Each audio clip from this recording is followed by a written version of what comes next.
The old brick bungalow on Willow Avenue had been my sanctuary for the past 4 years. It wasn't just a house, but a living memory of Grandpa Alistair. I remember the day he left it to me. Not in some cold, formal will reading, but in a whispered promise as he lay in his bed. For you, my boy, because you stayed. My younger sister, Caroline, the family's resident golden child, had moved to the city years ago, pursuing a life of silk blouses, trendy restaurants, and a career in interior design. To her, the house was just an old building. To me, it was a legacy. I'd always been the one to answer the call, the one who showed up when no one else would. When Dad lost his job at the factory, I was 19, working double shifts at a gas station to help with the mortgage. When Caroline's tuition was due, I paid the first semester without a second thought. I covered her rent when she took an unpaid internship to find herself. My parents, Arthur and Eleanor, always viewed me as the dependable one, the family's invisible safety net. They took my support for granted. My efforts were not acts of love, but expected duties. The tension started to build last fall. During a seemingly innocuous Sunday dinner, the roast beef was dry. The green beans were overcooked. And Caroline, as usual, arrived late. Her voice a whirlwind of excitement about a new property she was hoping to buy. It's the one. You guys, she gushed, showing them a digital rendering on her phone. Arched doorways, a chef's kitchen, and a walk-in pantry bigger than my current apartment. Mom's eyes lit up, and Dad nodded along, as if they were already part of the deal. That's when the family discussion began. Mom cleared her throat, a familiar signal that a sacrifice was about to be requested. Darling, she began, her tone soft but firm. We've been talking about Willow Avenue. My stomach sank. It's a lot for one person to handle. Don't you think the upkeep? The property taxes. It's a burden, she said. Caroline chimed in. It's basically a free house. Owen, you could do something generous with it. Dad leaned forward, his voice a low, reasonable hum. The smart move is to sell it and put the equity toward Caroline's down payment. Interest rates are high. Timing is everything. I just laughed, thinking they were joking. Grandpa Alistair left that house to me. I live there, I said, a little too loudly. The laughter died, and Mom's face hardened. Stop being so selfish. Owen, that house isn't just yours. It's a family asset. Either you help your sister, or you're not my son anymore. The words hung in the air, cold and unforgiving. For the next few weeks, I was bombarded with demands, texts in the family chat with no question marks. Only commands. Don't forget the house key Sunday. Realtor needs to measure windows. 2 o'clock sharp. There was no asking, just a plan already in motion. On Thursday, Mom showed up with blue painter's tape, marking off imaginary flaws. On Saturday, Dad arrived with a tape measure, walking through the living room as if it were already Caroline's. Sunday morning, Caroline herself waltzed in, phone in hand, saying, when you sell, you have to knock this wall down. It has to be open concept. That night, my world shifted. I changed the locks.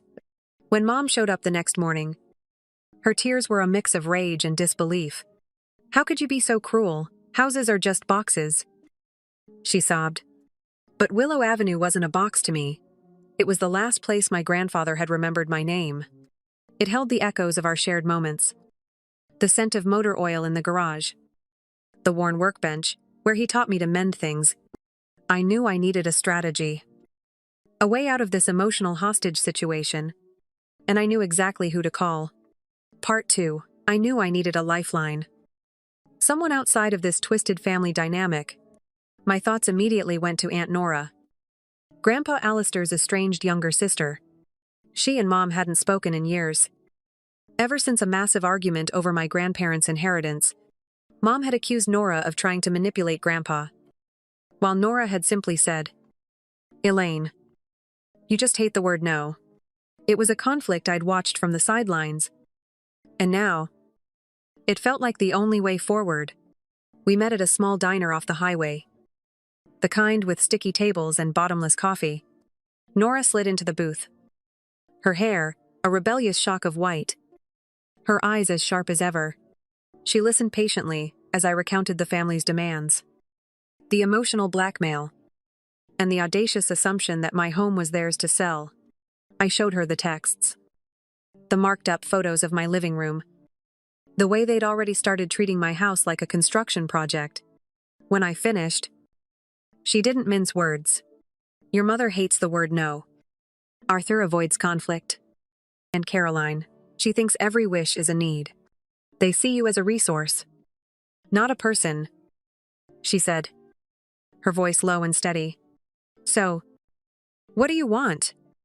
Owen. He swallowed hard. The coffee suddenly bitter. I want peace, I said. The words feeling foreign and fragile. I want to keep the house. But I don't want to fight with my family for the rest of my life. I don't want Willow Avenue to become a trophy for Caroline's Instagram feed. Nora's gaze was intense. And then a slow smile spread across her face. Then sell it to me, she said. Her words dropping like a perfectly placed puzzle piece. I've been saving for years. I've always wanted a place with a yard and a garage. I'll pay cash, no strings. No drama. My hands started to shake. If I sell it to you, Mom will explode. She'll never speak to me again. Nora simply shrugged. She already doesn't speak to me. Let her keep not speaking. But from farther away, this is your chance to get out of this ridiculous game they've been playing with you. It's a clean break. A fresh start. You get the money. I get a home. And they get a lesson in boundaries. The idea was a revelation. It was a bold move. A final act of rebellion against the family who had always taken from me. We closed on the sale just 2 days later. The paperwork was simple and the price was fair. Nora was a woman of her word. I packed up only what mattered to me. Grandpa's worn-out pocket knife, his old coffee percolator, and a faded Polaroid of my mom from when she was 22, laughing on the Willow Avenue porch. By Sunday, a quiet sense of finality settled over me. I drove over and parked a block away. Watching the scene unfold, Mom's new SUV pulled up, followed by a sleek Lexus with a top 1% Realtor sticker on the back. Caroline hopped out in a sundress, her phone already out for a potential story post. Dad carried a folder of documents, his face a mask of false importance. They marched up to the front door. A confident procession, ready to claim what they believed was theirs. The realtor rang the bell. The door opened, and there stood Aunt Nora, wearing one of Grandpa Alistair's old flannel shirts. Paint on her hands. Behind her, a potted plant sat on the hall table. A rug unrolled on the floor. The house, which had felt so empty for so long, suddenly looked alive again. Mom's jaw dropped. "What is this?" she stammered, her face turning a furious shade of red. "Hello, Elaine," Nora said, her voice as polite as a formal invitation. She held up the deed. The paper crisp and new. "This is my house now." Part 3. The silence was a physical thing. Thick and suffocating. As Nora's words sunk in, Caroline's jaw dropped. The perfect smile she had so carefully plastered on her face crumbling. "You sold it to her," she shrieked, pointing at me. I stepped out from behind Nora's SUV, the late afternoon sun glinting off my car's window. My voice was calm, almost detached. "I did. It's done."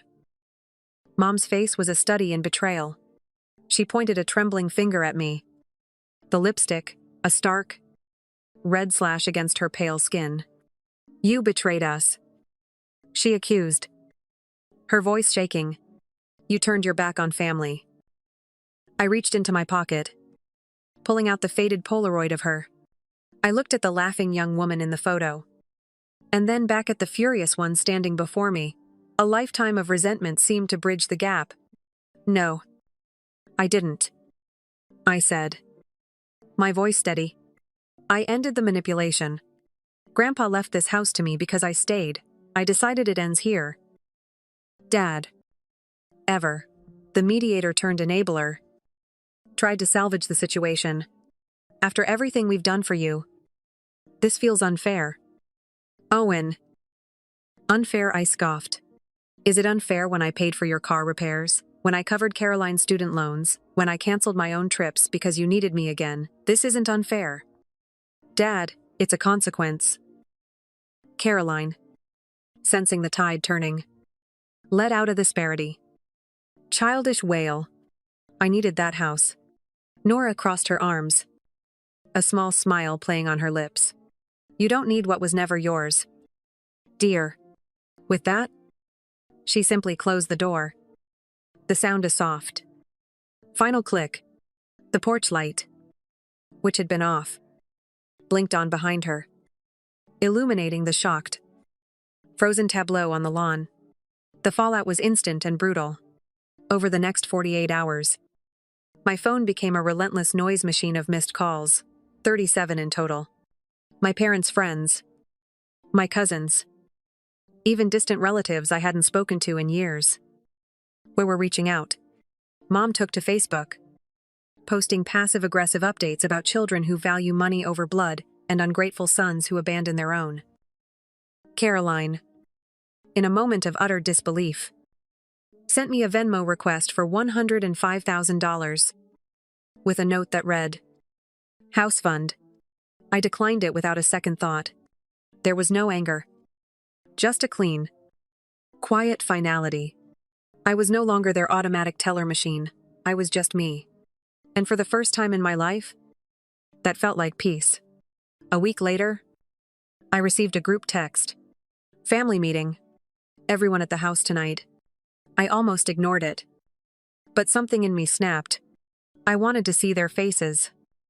To witness the fallout of my rebellion. When I arrived, the house looked like a postcard, a wreath on the door. Windows glowing. This time, I didn't knock. They were all there. Mom, her face blotchy and pale. Dad, pacing by the fireplace. Caroline, sprawled on the couch, scrolling through her phone. Owen, Mom cried. Her voice strained. This has gone too far. We're family. We don't turn our backs on each other. You did, I said. And the room went silent. Part 4. The room froze. The air was so thick with unspoken tension, it was hard to breathe. The moment you shut me out on Christmas Eve. The moment you all laughed about me behind my back. That's when you turned your back on me. I said, my voice cutting through the quiet. That's not true. Owen, my mom whispered, her eyes wide with feigned innocence. I knew this moment would come. I'd been preparing for it. I pulled out my phone, found the video I'd recorded, and hit play. Ethan's voice crackled from the speaker. Atini. Muffled sound that filled the silent room. He still thinks paying rent means he automatically gets included. It's ridiculous. I had recorded the call with my brother, knowing something wasn't right. I'd captured the final conversation when they locked me out. When he forgot to hang up, and I heard his cruel, dismissive words. The color drained from my mom's face. Dad's jaw clenched.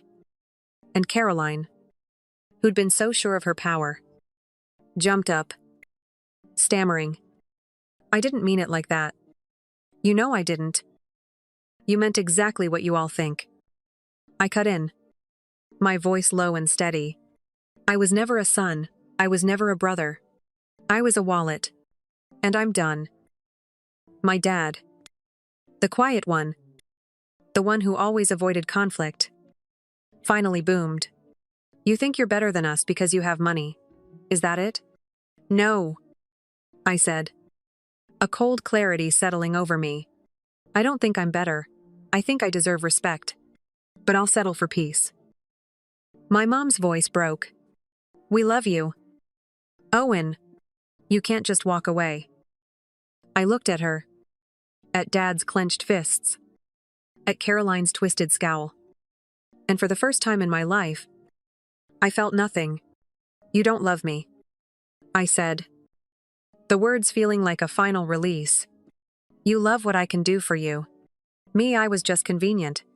I turned and walked out, leaving the stunned silence and the echoes of my words hanging in the air. No one followed. Weeks later, a neighbor, Mrs. Albright, caught me by my mailbox. "Did you hear?" she whispered. "Your parents lost the house. Your dad couldn't keep up with the mortgage." I nodded, my heart unmoved. "Yeah," I heard.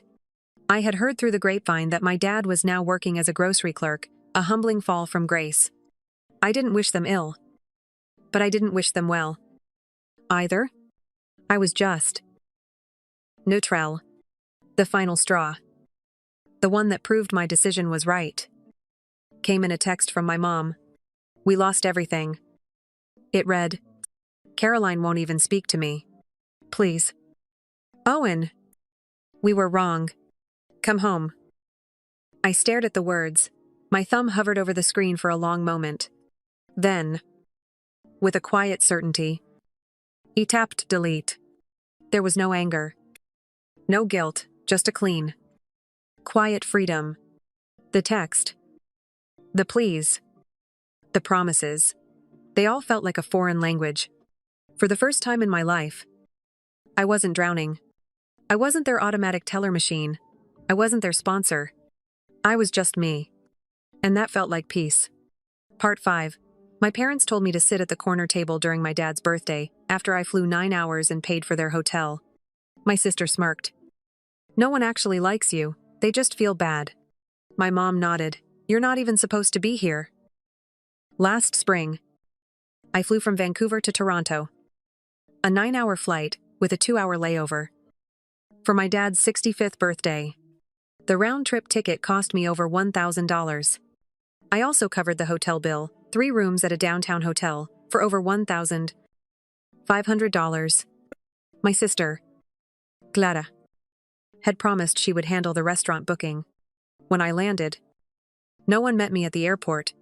There was no welcome home text. No message. Nothing. I just told myself that family was chaotic. But the weirdness started the moment I checked in at the hotel. The clerk asked, "Room 607. Right. All paid by Ethan, my parents. Standing right beside me. Looked surprised. As if it hadn't occurred to them that I was footing the bill. I swallowed my annoyance, reminding myself, "It's Dad's birthday, don't be petty." I dropped my bags and changed into a nice blazer. The dinner was at a trendy Italian place downtown. I had confirmed the reservation myself weeks earlier, after Clara forgot to finalize it. 10 people. A private section. And a prepaid deposit of $900. When I walked in, the hostess led me toward the back. Everyone was already seated at a long table under a sparkling chandelier. Clara raised her wine glass, a small smirk on her face, and pointed to a single empty chair shoved near the swinging kitchen door. "That's you, Ethan," she said. I laughed nervously. "That's the only seat." Mom didn't blink. "Well, we didn't know if you were even coming. You didn't reply in the group chat for a few days." I confirmed my flight twice, I said, a wave of heat rising in my chest. Clara leaned back in her chair, a smug smile on her face. "Don't act so surprised. No one actually likes you, Ethan, they just feel bad for you."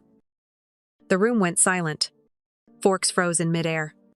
Then, my mom, with a slow nod of her head, said, "You're not even supposed to be here." The words hit harder than I could have imagined. For years, I had been the family's invisible ATM. The one they called when they needed money or a favor, but never the one they truly included. He swallowed hard, stood up, and raised my glass. "I need 20 seconds, I said loudly, and every table around us went quiet. I counted out loud.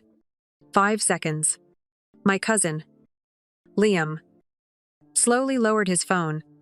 10. My uncle shifted uncomfortably in his seat. At 20.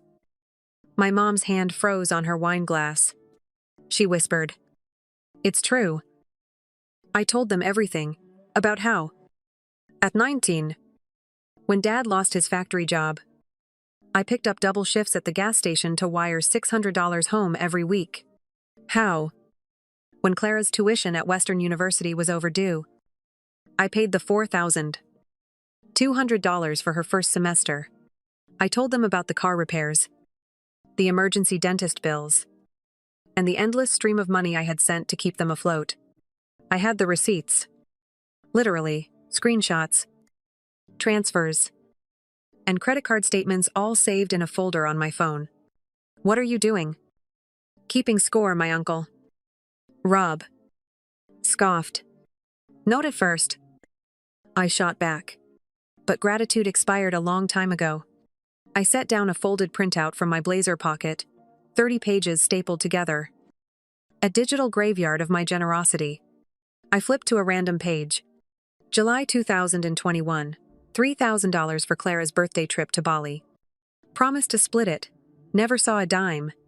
August 2022, $850 for Mom's emergency dentist bill. Never reimbursed. Clara's face turned red. "That wasn't my fault," she stammered. March 2023. "Mom was stuck at the salon because she couldn't pay. I wired $820 while you were getting highlights and sipping lattes." I looked at them all. My voice steady. "And tonight?" After I flew 9 hours and covered over $2,400 in hotel rooms and deposits. "And you stick me by the kitchen door and tell me I'm not supposed to be here." Part 6. Silence. The only sound was the clatter of plates from the serving staff. My dad, ever the one to avoid a scene, finally snapped. "Enough. Ethan, you're embarrassing yourself." I laughed. A sharp, bitter sound. "Embarrassing myself. I've spent my whole life covering for this family, while you all let Clara play the golden child. And now that I'm calling it out, I'm the embarrassment." No one answered. "So," I set the printout down on the table in front of Dad. "That's every dollar I've spent on you in the past 10 years. Nearly $47,000. Keep it. Consider it my goodbye gift." Mom's voice cracked. "Ethan, you're twisting everything." "Am I?" I pulled out my phone again. "Here's the group chat from last week." I scrolled to a message Clara had sent. "He'll show up anyway. He always does." Guilt is powerful. Gasps rippled around the table. Clara lunged for her phone. But it was too late. "My cousin, Liam," whispered. She posted it to her story by mistake. I saw it before she deleted it. Clara went silent, her face a mask of shame and fury. I raised my glass one last time. "Happy birthday, Dad. Enjoy the bill, it's in your name this time." Then I drained the wine, set the glass down, and walked out. No one followed. The next morning, my phone lit up with over 30 missed calls and dozens of messages. Voicemails from every branch of the family tree. Not one of them an apology. Not one mention of the money I had spent on them. Instead, they were filled with accusations. "You ruined the night. You embarrassed us. You made your father cry." I didn't reply. Instead, I checked out of the hotel, upgraded my flight to business class, and flew back to Vancouver. For the first time in years, I felt light. Free. The air in the city felt cleaner, and the sky seemed a little bluer. A month later, a text came from my cousin. "Liam, you were right." It read, "Clara tried to throw a housewarming party, and her card got declined. Half the guests left when the catering bailed. Dad didn't even show up." And then, the kicker, a message from my mom. "Your father's health is suffering. We need your help. Ethan." I stared at the words, my thumb hovering over the screen. But then I remembered her words. "You're not even supposed to be here." So I deleted the message. She was right. I'm not supposed to be there anymore. And for the first time in my life, I don't want to be. I am at peace. Story 2. We're getting a divorce. Pack your clothes and get out. Everything we acquired during the marriage is registered in your mother's name. You have no rights to anything. Get out. My husband declared and kicked me out of the house with our 2 children. I left. But my husband couldn't imagine what I would do to him next. Before continuing, subscribe to the channel and leave any comments. Your support helps us grow the channel and share even more stories with you. Enjoy listening. When Fyodor and Tasia got married, there was nothing special in their lives. No rich relatives. No devoted partner. Just a small one-room apartment with peeling wallpaper and a creaky sofa that barely fit the 2 of them. But Tasia found all this laughable. She believed everything was still ahead of them. Every morning began the same way. Fedya grumbled that the kettle was making a noise like a plane taking off again. And she, laughing, brought him a mug of instant coffee and a sausage sandwich. The kitchen always smelled of something simple. It might be fried potatoes, or yesterday's soup, or the fresh bread they bought at the kiosk near their house. Well, my general, are you ready for some hard work? Tasia would tease her husband as he put on the shirt she'd ironed the day before. Where else would I go? He would reply with a slight smile. Things wouldn't work out on their own. She loved their morning conversations. Brief, slightly sleepy, but so genuine, and always tried to say something encouraging, as if his whole day depended on her words. Fyodor had started a small business back then. Tiny, but his own. He supplied building materials to small clients, negotiated with them himself, drove them himself, and delivered them himself. Sometimes he'd return late at night, tired, but with a sparkle in his eyes. And then he'd sit next to his wife in the kitchen and share his plans. Just another 20 orders. And he'd be ready to expand. I told you everything would work out. She listened, nodding, and believed every word. Tasia also had a job as a secretary in a private company. And at that point, she and Fedya were earning about the same. When their first child was born, Fedya suggested, "Thank you. Listen, maybe you should quit your job. I'm managing. My income is growing. And you'll be home with the baby. It's more peaceful this way." Tasia froze. She was sad to quit her job, even though she didn't love it. But it was still her contribution to the family budget. But she looked at her son, then at Fedya, and agreed. Okay. The main thing is that it's not hard for you alone. And from then on, her world centered around her home, her husband, and their child. She quickly got the hang of it, learning to cook soup while holding the baby, and wash diapers at night so everything would be clean by morning. Sometimes, when Fedya was overwhelmed with work, he'd ask her to come to the office to help with the paperwork for orders, and the 2 of them would sort through them late into the night, sitting at the old desk. Tasia was proud of herself then, feeling like she was contributing to the common cause, like she wasn't just a wife, but a true assistant and partner. "You're my gold," Fedya said, kissing her on the top of her head. "Without you, I would have lost everything long ago." Gradually, business picked up. Clients increased. The office moved to a larger space.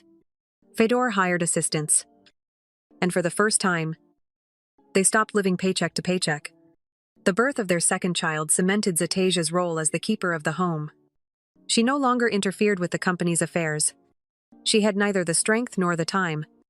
Breakfast in the morning, then a walk with the children, kindergarten, the clinic, and extracurricular activities. The household chores never ended. But she even enjoyed it, although she sometimes felt like she was spinning like a squirrel in a wheel. The fatigue was forgotten. It was worth hearing the children's laughter and immersing herself in her husband's arms. Fyodor was coping. He brought home money regularly. The family wanted for nothing. Tasia was grateful for the way things had worked out. She thought things couldn't get any better. Sometimes, though, she caught herself thinking she'd completely lost track of how her husband lived at work. If he'd told her everything in detail before, Now he shared only the general outline. Everything's fine. Don't worry. I'll figure it out. Tasha didn't insist. If it's fine, then it really is fine. Why burden each other? She has children. He has work. But otherwise, everything seemed rosy. So rosy that Tasya couldn't even imagine that one day this smooth, well-oiled life could go downhill. But, as often happens, it's precisely at those moments when a person thinks everything is perfect that fate is already preparing a new twist. It was an ordinary morning. Tasya made porridge for the children, woke them up, and sat them down at the table. Fyodor, in his usual hurry, poured himself some coffee, picked up his phone, and paced the kitchen. Typing something. She didn't pay any attention to it. Well, work. He's always on the phone with clients, suppliers, and employees. When the kids ran into the room and Tasya started clearing the table, he looked at her and let out a loud sigh.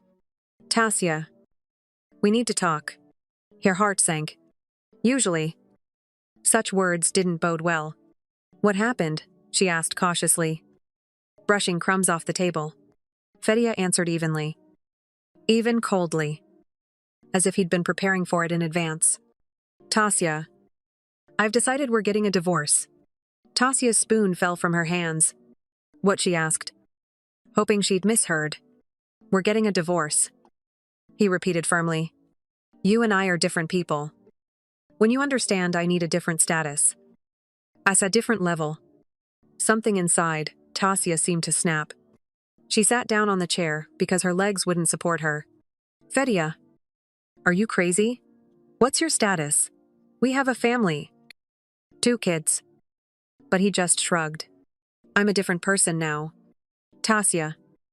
You're... well, you know, simple. Without ambitions. And I have a business. Connections. And I fell in love with another woman. She's younger. More beautiful. More promising. We'll look good together. Tasya clutched the edge of the table with her hands to keep from crying.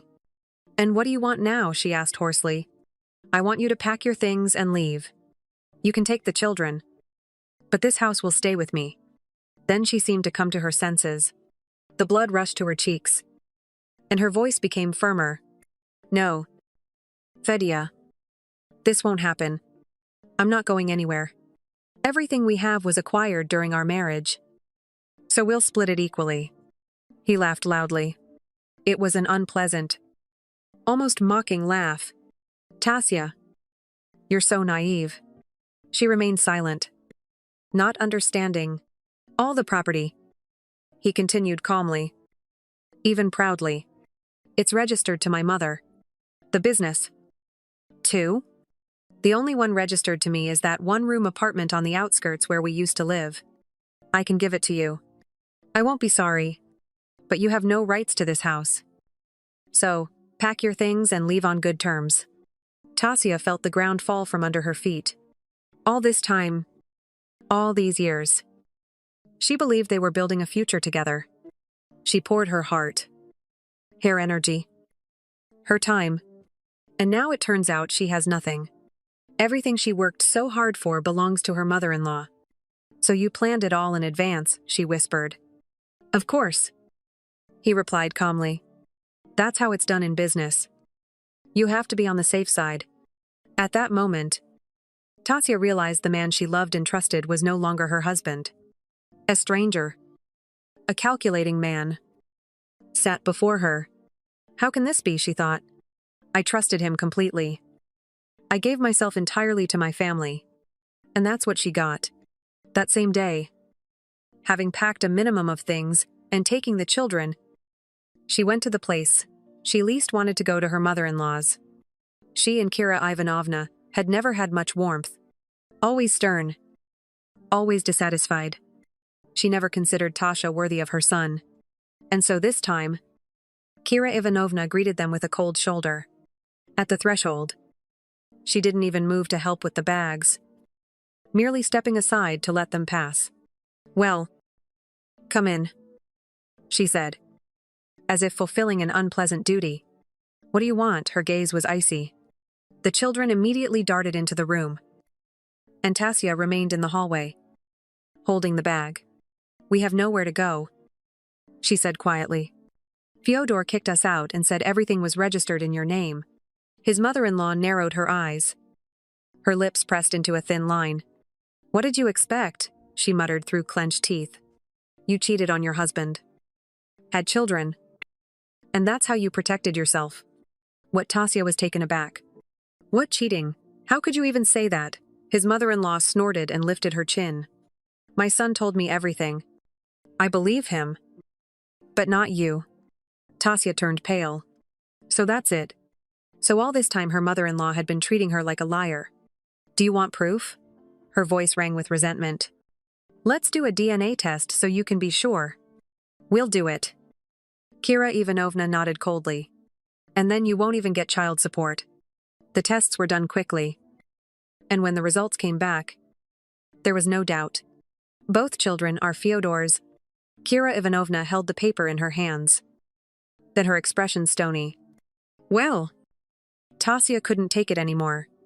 So there you have it. I didn't cheat. I lived for my family.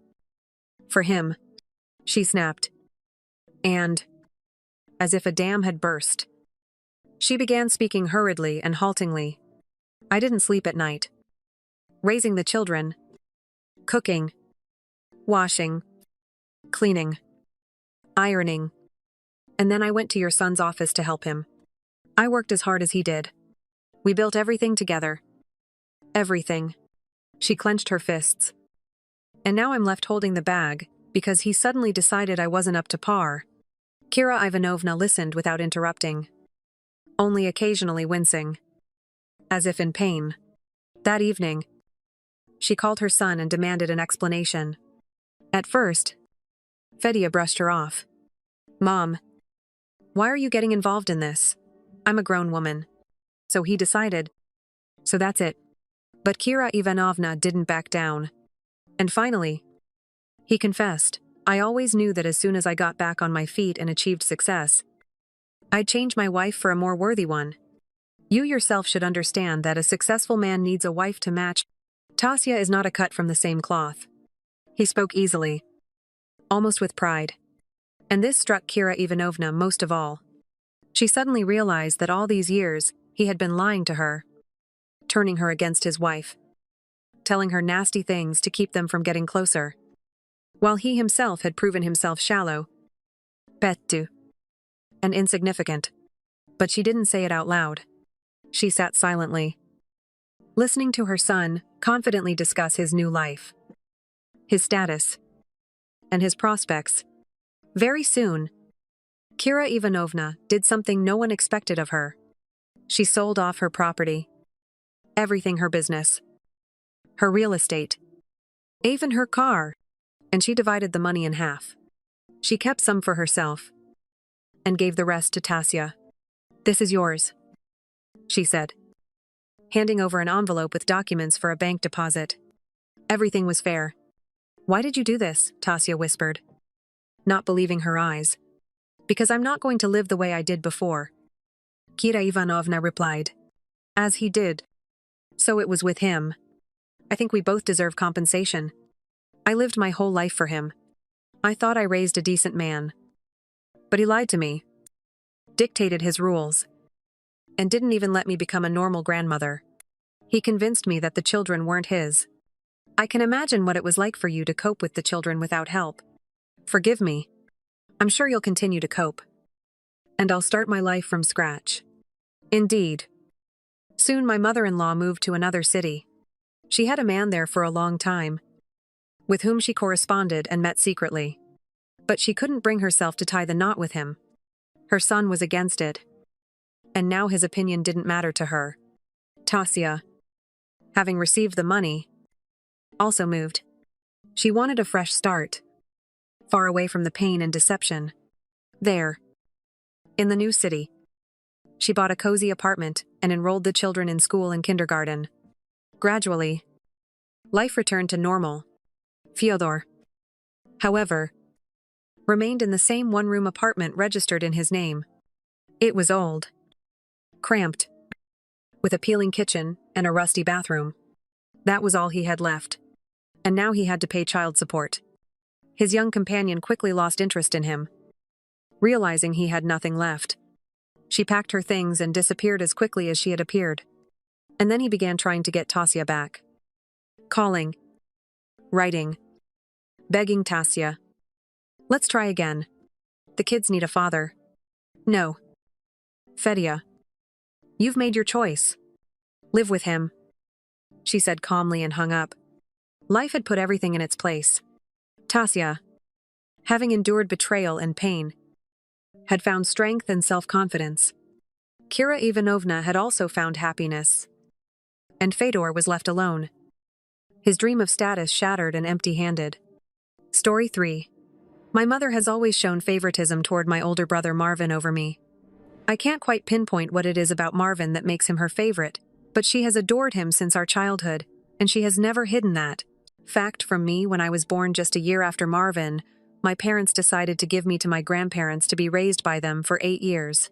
My mother found that too overwhelming to care for both me and Marvin at the same time, according to my grandparents. My mother was going through postpartum depression, which made it difficult for her to care for both me and Marvin. My grandparents didn't put up much of a fight when my mother wanted to give me up to them, understanding the severity of her condition, and my dad couldn't manage to take care of me all alone, while also handling his job as a baby. I had no idea that my grandparents were not my real parents, so I grew up in their loving and blissful household feeling secure and happy. However, as I started to walk and understand words, things began to change. My parents would come to visit me occasionally, and during these visits, they would explain that they were my real parents, and that my stay with my grandparents was only temporary. These visits were always bittersweet and confusing for me. On one hand, I was excited to see my parents. On the other hand, I felt a sense of confusion and abandonment. I would watch my parents spend 2 to 3 hours with me playing and talking, but then I would bid me goodbye and leave to go back home, taking Marvin with them.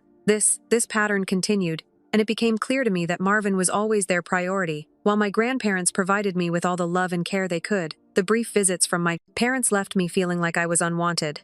Finally, when I turned 8 years old, my parents brought me back home. At first, I was excited to return to my family and finally be reunited with them. However, the excitement slowly faded as I began to realize just how much better my life had been with my grandparents. One of the first changes I had to adapt to was sharing a room with Marvin. Marvin had always had his own room, and there was a spare bedroom that my parents could have given me. Instead, they insisted that Marvin and I share a room so that we could bond as brothers. Marvin hated this new arrangement and made his disdain quite clear to me if I play too loudly or read comic books that my grandparents had bought for me. Marvin would mock me, calling me a brat and a weirdo. Whenever I tried to decorate my side of the room with drawings or posters of my favorite superheroes, Marvin would scoff and call me childish. If I brought home a good grade from school and excitedly showed it to my parents, Marvin would roll his eyes and sarcastically call me the teacher's pet. When I practiced playing the keyboard my grandparents had gifted me, Marvin would tell me I sounded awful and should just give up even small things, like how I organize my toys or the way I talked about my day, became reasons for Marvin to ridicule me. He would call me names like nerd or dork whenever I showed interest in reading or learning something new. With time, I realized that the things I enjoyed doing became points of our contention. The warmth and acceptance I had felt at my grandparents' home was replaced with a constant sense of tension and conflict. Marvin had a problem with everything I did, and it made me selfish, conscious. Imagine your older brother, someone you look up to, making fun of you for every small thing. It makes you start doubting yourself. I was too D to understand that what he was doing was basically bullying me. I thought maybe I was the problem, and I badly wanted to fit in with my family. I stopped reading my comic books at home, and would only read them in my school library. I stopped playing with my keyboard altogether. Why did all of this, thinking that maybe, hopefully, my brother would accept me if I changed? Unfortunately, no matter how much I tried to adapt and fit in, Marvin's attitude towards me didn't improve. The more I tried to please him, the more I felt like I was losing parts of myself. Even when I stopped doing all those things that annoyed Marvin, he would find new ways to mock me. I remember in my childhood I had a lot of pimples due to a skin condition, which has since been remedied. Marvin would constantly tell me how ugly I looked, and that my face was disgusting. Hearing this was so hurtful that I would cry, go to my parents instead, of supporting me and telling Marvin off. My mother would tell me to stop crying and be a man. Dad wasn't much help either. He would try to stay away from the matter. Mom would tell me how I needed to stand up to my brother instead of coming to her. As a result, due to Melvin's bullying and my parents' inability to make me feel safe and loved, I felt confused and isolated. I longed for the nurturing environment I had with my grandparents, where I had always felt valued and understood. My grandparents did. They come to visit me whenever they could, and when they did, they would try to gently talk to Marvin and tell him to not trouble me, but he never paid them any heed. Hence, most of the time I was left alone to deal with things at home. As a result, as I started growing up, I slowly became a very angry teenager. I remember that even though Marvin was older than me, I was getting taller than him, and he did not like that at all. He would bully me about my height, calling me a giant or slender man to piss me off. However, this time, instead of asking my parents for help, I started giving it back to him by calling him a shrimp. I would also knowingly hide his books on the top shelf or above the cupboard so he would not be able to reach them without a chair, which would then give me a reason to make fun of him. He would complain to our parents, and I would sometimes get scolded, but I still felt a mix of satisfaction and guilt for retaliating. While it felt good to stand up for myself, it also meant our home was becoming an even more hostile environment. The battles between us became more frequent and intense, with neither of us willing to back down. The last straw that proved to me exactly how much my parents favored my brother over me was during my date. At school's annual awards ceremony, I had pulled my heart into my studies and was poised to receive the top award in my class. I wanted my parents' support and presence at the ceremony, hoping for their pride and encouragement. However, just days before the ceremony, my mother informed me that Marvin had a swimming competition scheduled on the same day. Despite my ceremony and his competition being hours apart, Marvin wanted to focus on his preparation, and according to my mother, he needed her more. She assured me that my dad would be there to support me. So disappointed, I resigned myself to the idea that at least one parent would be there for me on the day of the ceremony. I was shocked when even my dad didn't show up at the last minute. Apparently my mom had called him urgently, saying Marvin was having a panic attack before his competition and needed him there to calm him down. Dad chose to rush to inside instead of coming to my awards ceremony. When I walked up to receive my award, I remember seeing no familiar face in the audience cheering me on. I felt nothing but a profound sense of loneliness and abandonment. Later, when I returned home, both my parents and Marvin were absent. I called them only to learn that they were still with Marvin. Hours passed before they returned, jubilant and celebrating Marvin's victory. In his competition, he had an award in his hands. As they told me how well my brother had performed in the competition, they hugged him tightly and praised his accomplishment as if it were the most significant event of the year. I couldn't shake the jealousy and hurt I felt at that moment. My parents didn't even apologize to me for missing out on my ceremony. Clearly, it was a stark realization of where I stood in my parents' priorities. Despite my hard work and achievements, I was always overshadowed and unappreciated compared to Marvin. This entire thing became a turning point in my understanding of how my parents viewed us, and it shaped my perception of myself. Within my own family, I started to stop asking my parents for help or for them to be present. I stopped thinking that I could depend on them whenever I performed well in my studies or sports. I no longer bothered telling them anything. The only people I could talk freely about my achievements were my grandparents, and they always appreciated me, even for small things. Their words meant more to me than any recognition from my parents could. When Marvin graduated from high school and was accepted into a prestigious university, my parents made a huge celebration out of it. They were bursting with pride, bragging about his achievements to everyone, and hosting a party in his honor. I joined in congratulating my brother because I genuinely felt happy for him. The year later, when I graduated from high school with acceptance into an Ivy League college, my parents did nothing of that sort. Saying this, my grandparents wanted to celebrate my achievement by organizing a small gathering with close relatives and some of my friends from school. Initially intended to be a modest affair, word spread, and many more family members and friends expressed a desire to join and show their support for me. However, my parents expressed disapproval, deeming this celebration as over the top. They felt that I didn't deserve such a lavish celebration, and why my grandparents hadn't done the same for Marvin when he graduated. Admittedly, the party that my grandparent parents were throwing for me was indeed more lavish than the one my brother had when he graduated. However, I wished my parents could have let me have just one day without complaining. My mother argued that Marvin would feel really bad if he found out that our grandparents was celebrating me with a party, especially considering they had only given him a watch when he graduated. My grandfather, visibly upset, reminded my mother how he and his grandmother always had to step in to support and celebrate me, because my parents never did that.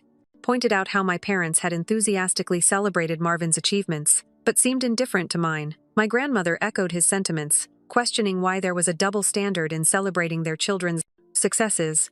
In response, my parents defended themselves, arguing that it was challenging to balance celebrations for two children, and that their focus had naturally been on Marvin milestones. Always, since he was the oldest, they claimed their hands were full, and that they couldn't do everything for both of us equally. My mother further justified that just because they didn't celebrate me enough didn't mean that they didn't love me, which was laughable to hear. Thankfully, my grandfather felt the same, and he was not convinced, he argued, back passionately, that being parents meant being there for both children and not just one. He criticized my parents for not treating me with the same enthusiasm and support they always showed Marvin. In the end, my parents had no argument to stand on, so I did end up having a huge party, just as my grandparents wanted me to have. I had invited Marvin to attend, but he told me he was too busy to attend a silly little party for years. My parents continued to show their favoritism towards Marvin even.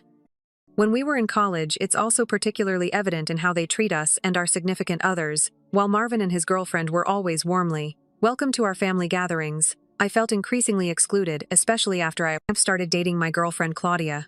When Christmas came around, my parents would extend invitations to Marvin and his girlfriend, without fail each year. However, after I introduced my girlfriend to them, suddenly my parents had concern about their dinner gatherings becoming too crowded if they invited Claudia as well. It felt like a double standard. What made it worse was how my parents viewed and talked about my girlfriend. Despite her impressive academic achievements and successful career, they would find reasons to criticize her, which would piss me off. Meanwhile, Melvin's girlfriend, who didn't work and relied on alimony from her ex-husband, was never questioned or judged in the same way my mother's comments were. Particularly hurtful. She once openly expressed to me how she would have preferred me finding a more traditional housewife-type girl for me, instead of someone like my girlfriend who was so career-driven. She even suggested that Claudia would not be a good mother to my children. Despite her remarks, I continued my relationship because I believed in my girlfriend and our future together.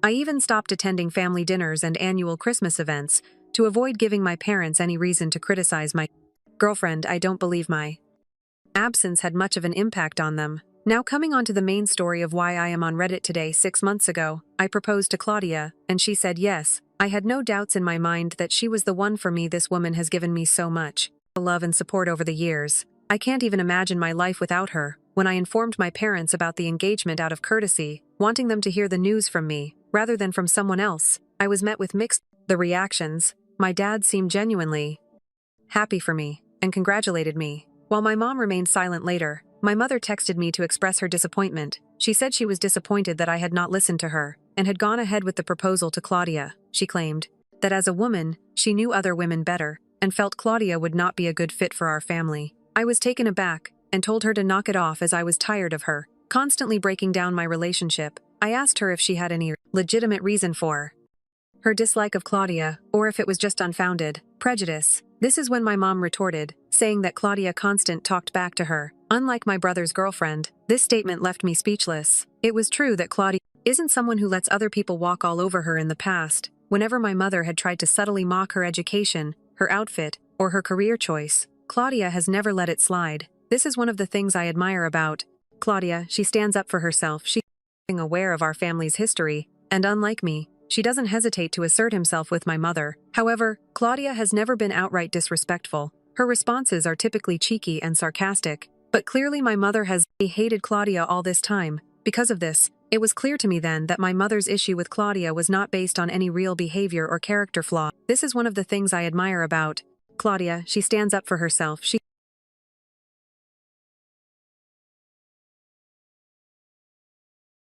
to assert himself with my mother. However, Claudia has never been outright disrespectful and sarcastic, but clearly my mother. 2 months ago, I sent out wedding invitations to everyone, including my brother Marvin, despite not receiving any congratulations from Marvin after the engagement. Still harbored no ill feelings and extended an invitation to him for the wedding. To my surprise, Marvin declined the invitation without any explanation, which disappointed me somewhat. But what truly caught me off guard was when my dad called to inform me that while he would be attending, however, my mom had decided not to come. I knew my mom had reservations about Claudia, but I had hoped that for the sake of our family and my special day, she would set aside those differences and join us. I was taken aback and asked why. My dad explained that Marvin had apparently planned an anniversary party for his girlfriend on the very same day, which my mom was going to attend instead of my wedding. This revelation was weird since I followed Marvin's social media, and I followed Marvin on social media and knew that they had recently celebrated their anniversary. Already ready, I couldn't understand why they would hold another party on the exact same day as my wedding, instead of confronting my mom first. Decided to reach out to Marvin directly to clarify things. Although we didn't often speak, I wanted to handle the situation with respect and dignity. I called Marvin and asked him straightforwardly about the anniversary party, and if that was really the reason he wasn't planning to attend my wedding. To my surprise, Marvin confirmed that this was indeed the case. He explained him and his girlfriend had originally wanted to celebrate their anniversary with the party, but they did not have enough the money saved up at the time, hence. Marvin admitted that he had gone out of his way to make it up to his girlfriend by working hard and finding a special venue for their celebration that fit within their budget. Unfortunately, the only available date for this venue happened to coincide with my wedding day. I expressed my disappointment and gently suggested that he could have chosen a different date, emphasizing just how much I would have appreciated his presence at my wedding. However, Marvin replied that girlfriend's happiness came above everything else and made it clear that he wasn't willing to change their anniversary party date just to accommodate my wedding plans. His words stung, and he didn't even wait for me to reply before disconnecting the call. Later, when I called my mom to discuss the situation, she resorted to the same age-old explanation she often used with me. She insisted that Marvin would feel hurt if she didn't attend his anniversary party, and reiterated that my dad was already planning to attend my wedding, so I shouldn't be selfish and expect her to come as well. I told her, my voice almost breaking, just how painfully it was for me to constantly feel like she treated me as inferior compared to my brother. I explained to her that she could do as she wished, but I was no longer going to acknowledge her as a parent after this. My mother scoffed at my words and told me that I should not be so overdramatic over my wedding after the fallout with my mom over her refusal to attend my wedding. I chose to cut off communication with her entirely. My main focus shifted to ensuring that Claudia had the most beautiful wedding possible, and the celebration was filled with joy and love. Despite my disappointment with my mom, I was grateful that my dad honored his promise and stood by me on my special day. When Claudia and I finally tied the knot, my grandparents, who had already anticipated my mom's absence despite their urging, were understandably upset and disappointed. They had even warned my mom beforehand, emphasizing the importance of her presence. The fact that she still chose not to come struck a deep chord with them. What made matters worse was when my brother uploaded pictures after his anniversary party, where my mother could be seen dancing and drinking like there was no tomorrow. The issue wasn't what she was doing, but the way they both seemed to flaunt their disregard for my feelings about their absence from my wedding.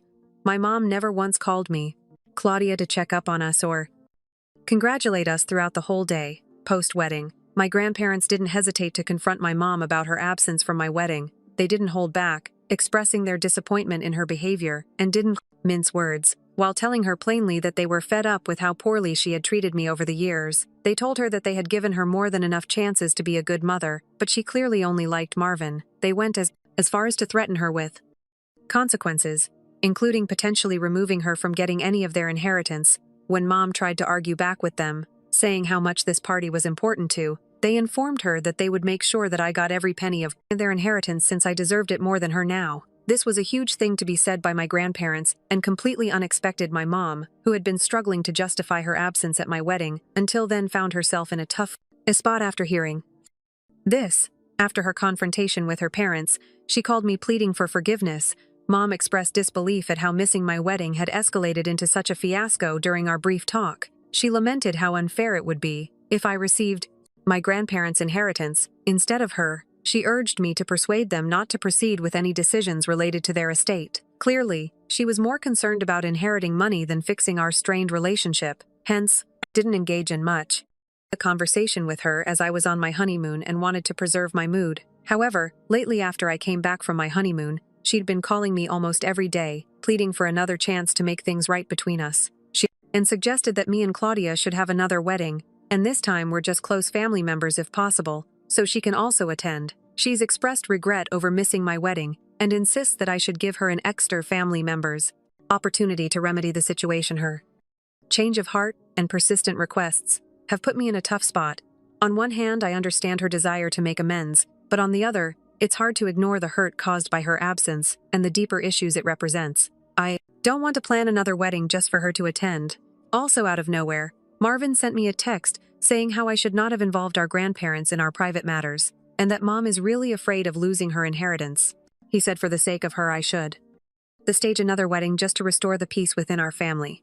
I say if I don't give in to the demands of my mom and Marvin to have another wedding update, I have talked to Claudia about this, and she agrees that having another wedding would be too cumbersome and unnecessary. She believes I should stand up to my mom and tell her that she had her chance to attend our original wedding, but she chose not to, so now she can deal with it. I want to address some confusion.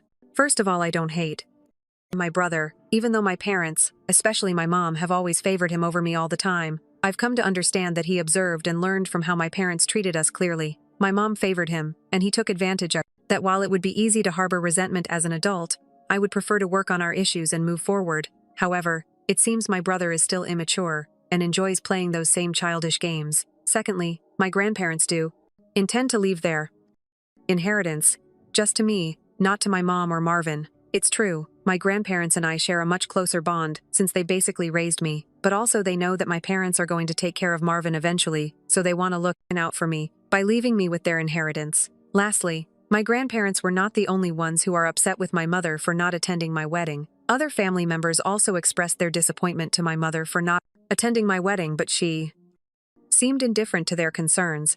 It was only when my grandparents decided to remove and move her from their inheritance that she started to change her attitude and demanded that I have another wedding to include her update to its official. My grandfather has just informed me that he and Grandma have drafted new wills, naming me as their sole heir and removing my mother from everything. While I had expected this outcome, it still came as a shock. My grandfather explained that their decision was not only influenced by how my mother treated me, but also by their belief that I would care for them in their old age better than my mother would. They trust that I won't abandon them to a care facility unless absolutely necessary and have confidence in my ability to manage their finances responsive, regardless of their reasons. I am grateful and touched by the depth of love my grandparents have shown me through this decision. It's a stark contrast to how I've often felt less prioritized by my own parents. As you can imagine, this news hasn't gone over well with my mother. She's been calling me incessant and sending messages accusing me of blindsiding her and claiming I have no right to inherit anything from her parents. It's true when people say money can really change a person, because it's almost like she thinks I'm stealing from her when I haven't even received anything. When I finally suggested that she address her concerns directly with my grandparents, she responded with accusations that I had manipulated my way into their favor. I reminded her that any changes in their will were a direct consequence of her own actions over the years, which had strained our relationship and influenced their decision. Our argument grew heated, and in a moment of raw honesty, or perhaps spite, she confessed something profoundly hurtful, that she wished I had never been born. She revealed that I was an accidental pregnancy and blamed me for causing her postpartum depression. She confessed that initially she considered even giving me away just to get rid of me, but decided against it because of her parents' conservative views, opting instead to have them care for me. She admitted that she loved Marvin more because things were always easier with him. I was deeply wounded by her words, but I told her I appreciated her honesty because it freed me from feeling guilty about our strained relationship. I made it clear that I didn't want to continue a cycle of arguments and hurtful exchanges, and that I simply wanted to live my life in peace. I firmly instructed her not to contact me again, and warned that I would involve the police if she ever showed up at my doorstep uninvited. After that conversation with my mom, I reached out to my dad. He acknowledged that some of what Mom had said about my accidental pregnancy and her struggles with postpartum depression was true, but he reassured me that he never regretted having me. I expressed to him how their favoritism towards my brother over the years had hurt me deeply, and he apologized sincerely. While I'm uncertain about the future of my relationship with my dad, I've asked him for some space for now, and he respected my decision. As for Marvin, I sent him a lengthy text expressing how he could have been a better and more mature sibling to me, especially considering how much I looked up to him all my life. I opened up about feeling incredibly alone while growing up with my grandparents and how desperately I wanted his acceptance when I moved in with our parents. I made it clear that I never harbored any resentment towards him, and instead of competing with me, he could have chosen to be a supportive part of my life. I also conveyed my disappointment in him as an older brother and that I was putting an end to our relationship. From now on, since then, I have blocked him and currently have no plans to unblock him in the near future. I am focused on building a beautiful future with my wife Claudia. It's true, I am glad that I Have a really headstrong wife. Story 4. You'll yell at your mother. But from now on, you'll give me your entire salary. I know better how to manage the family budget. My mother-in-law screamed. I got angry, lost my temper, and told her something that made her go crazy. Before continuing, subscribe to the channel and leave any comments. Your support helps us grow the channel and share even more stories with you. Enjoy listening. While picking up the melted cream from a cake, Alexandra thought deeply about her experiences and momentarily forgot where she had been. She and her mother met at a cafe to discuss the studio's future. Elena Vladimirovna couldn't cope alone. She was planning to expand the business, which was taking off. She decided to involve her daughter in the family business. Although Alexandra had married, she remained a beloved daughter and a member of their family. What's wrong with you? You've been so thoughtful lately. Elena Vladimirovna remarked. Is everything all right? Yes. Mom. Everything is fine. Sorry. I was lost in thought. Alexandra nodded and smiled. Was everything all right? She and Kostya had only been married for a month and a half. But lately their family life had become more like two feuding families, living side by side. She didn't argue with her husband, but his mother was acting a little strange. She was constantly dissatisfied with something, trying to tease her daughter-in-law, and telling her son that his wife was completely inept at taking care of the house. Konstantin asked his mother to be more tolerant and his wife to do more. More. Really. She was already tired from work. And then she'd come home and rush into the kitchen to cook dinner. His mother-in-law wanted her to do the wet cleaning and do all the laundry. Basically, Alexandra was supposed to be tired and fall into bed like crazy every day. And then the whole thing would start over again.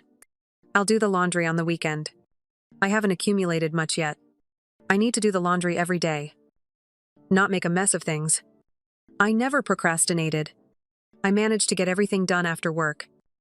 And you're just being lazy. Daria Veniaminovna complained. Now, sitting at the same table with her mother, feeling the peace and warmth she'd longed for, Alexandra seriously considered whether she'd rushed things too much. She probably shouldn't have gotten married. If she hadn't rushed things, she wouldn't be suffering now. And yet, she'd always thought that way. She'd achieve everything. Get on her feet. Get her own place. And then she'd get married. She rushed things. When she met Konstantin, she fell head over heels in love with him and couldn't think of anything else. Now I was forced to live with my husband in his mother's apartment and endure her consumerist attitude. I see you're sad. It's hard for you to live with your mother-in-law. Perhaps you could come home for a while. Tell Konstantin we'll be busy working on the studio. You'll get some rest. And then we can think through all the details without distractions. Elena Vladimirovna suggested to her daughter. I don't know if it's possible. We're married. How can I run away from my husband and leave him? It seems completely wrong. I can handle it. Mom, don't worry. If I feel like I can't handle it anymore, then I'll think about the best course of action. Alexandra smiled and switched her thoughts to work. She knew she'd have to quit if she'd already decided to help her mother and take on the responsibility of opening a second studio in the city. Of course, you won't earn much money at first, but the investment of time and effort will definitely pay off. Smiling to herself, the woman decided to temporarily ignore her mother-in-law's indignation and not dwell on it. However, Daria Veniaminovna seemed to sense her daughter-in-law's determination. Her mother-in-law seemed to have gone wild and wanted to do everything her way. You have to do the laundry today, the woman said indignantly, entering Alexandra's room as she lay down to rest after a couple of hours at the stove. Fine. I'll do it later. No. You do it now if you don't want to do the work yourself. How lazy you are. It's so hard to throw things in the washing machine. We never had such conveniences before. And they weren't lazy. But what will happen when the kids start to walk? You'll be piling a pile of stinking diapers in the corner and waiting for them to wash themselves. Alexandra promised herself not to give in to provocation and not let it ruin her mood. She forced a smile as she got out of bed and headed to the laundry room. Daria Veniaminovna must have felt like a winner. The mother-in-law hadn't planned on giving in and decided to finish her off that day. making her howl with disappointment. I don't like having to point the finger at you for everything. Don't you understand that the kitchen curtains are long overdue for replacement and washing? Why are you picking on me? Alexandra asked, looking her mother-in-law straight in the eye. You have nothing better to do than invent activities for me and chase me around. Do you enjoy watching me suffer? Do you enjoy seeing me tired? I don't understand what you're trying to achieve with your behavior. How dare you say such things to me? Aren't you afraid I'll tell my son Caustic may love you? But I'm his one and only mother. There may be many women around, but a mother is always the only one. He can easily replace you. But not me. Who do you think my son will choose if we quarrel? You're better off being friends with me. Feeling like a squeezed lemon, Alexandra looked at her mother-in-law as if she were a veritable energy vampire. The woman, on the contrary, seemed to be energized by her daughter-in-law's emotions, growing stronger and rejoicing when she experienced such negativity. Okay. That's enough for you today. I have one more demand. You've been living in my house for quite some time now, but I've kept quiet. And now I'm fed up. I thought you'd figure it out yourself. But since you haven't, now I have to bathe you, wash your feet, and make you drink water. So many people say yes. Alexandra couldn't bear it, feeling like she was about to explode from the conflicting emotions building inside her. You'll yell at your mother. Please whisper here and don't even dare raise your voice at me. Daria Veniaminovna protested indignantly, yet Alexandra hadn't raised her voice even a little. Perhaps a little more emotion flashed through him. She allowed some of her resentment to spill over. But she was so tired. She wanted to curl up into a ball and hide from the world. Her mother-in-law was now not just pressuring her, but threatening to influence her marriage to Constantine. Alexandra. It seemed. I was tired of fighting. She was ready to agree to anything and run away. Even if it meant the end of her relationship with her husband. From now on, you'll be giving me your entire salary. Stop spending money left and right. I know better how to manage the family budget. I looked through your things. You have a ton of unnecessary stuff. It'll last you a long time. I'll give you some for travel. Everything else is nonsense. What Alexandra asked, feeling her throat tighten. Not only had her mother-in-law been rummaging through her things and not even hiding it, but now she was demanding her salary. She wanted to take her by the whiskers, like a horse forced to toil non-stop for a ration of oats. Tears of resentment welled up in Alexandra's eyes, but she tried to suppress them. She was tired, but she had no intention of showing any more emotion than she already had. Her mother-in-law wouldn't feel sorry for her anyway. She considered her daughter-in-law her enemy. It was unlikely she'd show even a little pity or realize she'd gone too far. And if so, then she shouldn't have shown how hard it really was for her. Did she really misspeak, Lord? Why did I end up with such a daughter-in-law? I should be teaching you everything. You'll be giving me your entire salary. I heard you perfectly. I'm just curious. You don't need anything else. Not only have you turned me into a servant, but now you've decided to put me under your thumb completely. No. That's too much. You might have dreamed of another daughter-in-law, but you've got me. I ask that you treat me with respect from now on. If you don't like Kostya and me living in your apartment, tell your son. I didn't want to stop him from helping you and communicating with you. But if you're uncomfortable, it's better not to suffer. We can move to a rented place. With these words, Alexandra went into her room and locked the door. Her mother-in-law knocked, threatened to break down the door, saying that her daughter-in-law would feel too uncomfortable if she complained to her son. However, she was tired of putting up with this. My first impulse was to pack my things and leave. But Alexandra was married. She and her husband hadn't had a fight, so she couldn't run off without explaining anything to him. Perhaps that's exactly what her mother-in-law expected of her. She wanted to drive him to despair and see how he would react. But Sasha was strong-willed. She'd endured a lot, and she could endure a little more. When Constantine returned from work, Daria Veniaminovna immediately rushed to complain to him about her daughter-in-law's behavior. She doesn't respect my words at all. Today, she completely shut me out. What did I say to her that was bad? I'm just trying to teach her to respect other people's space. Talk to your wife and explain that she lives in my apartment. As long as she lives here, she is obligated to fulfill all my conditions. Unquestioningly, Constantine listened to his mother and hurried to speak with his wife. He immediately noticed Alexandra's appearance and understood everything without further ado. His mother had always had a domineering character. Shortly before the wedding, the man spoke with his mother. He asked her to be gentler with his wife and not to pressure her. He said that if his mother couldn't control herself, he would definitely take the necessary measures. Now Constantine saw how hard it had been for his wife all this time. He saw it and wanted to protect her. He himself had probably gotten used to it, was able to go against his mother, and had stopped even noticing her pressure. But all this was difficult for Alexandra. Pack your things. Mom told me you couldn't control yourself today. Constantine said dryly. Just like that. Are you ready to break up with me? To kick me out because you couldn't control your emotions? I've been patient all this time as best I could. Because of one misdemeanor, you're asking me to pack my things. Constantine turned pale, looking at his wife, approached her, and sat down next to her, hesitantly taking her hand. He looked her straight in the eyes. What are you thinking? Why would I kick you out? Pack your things. Because you and I are moving out. I'll look for an apartment to rent. We'll live in the rented place for now. And then we'll see. I should have noticed earlier how difficult it was for you. But I turned a blind eye to everything, because that's what I used to do in the past. This is a huge oversight on my part. And I must ask your forgiveness for it. We should have lived separately right after the wedding. It was hard on you. I know Mom has a bad temper. It's my fault for not doing this sooner.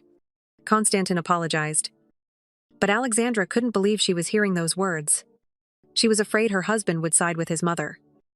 But he stood by his wife. The woman told her husband about her plans for the future. She was afraid that if she quit her job now, they wouldn't have enough money to pay the rent. But Constantine asked her not to worry. When I proposed to you, I wasn't just thinking about the pleasant moments we'd have together. I've thought about everything and managed to save up some money. Don't worry. We'll manage just fine. Alexandra was grateful to her husband for his support.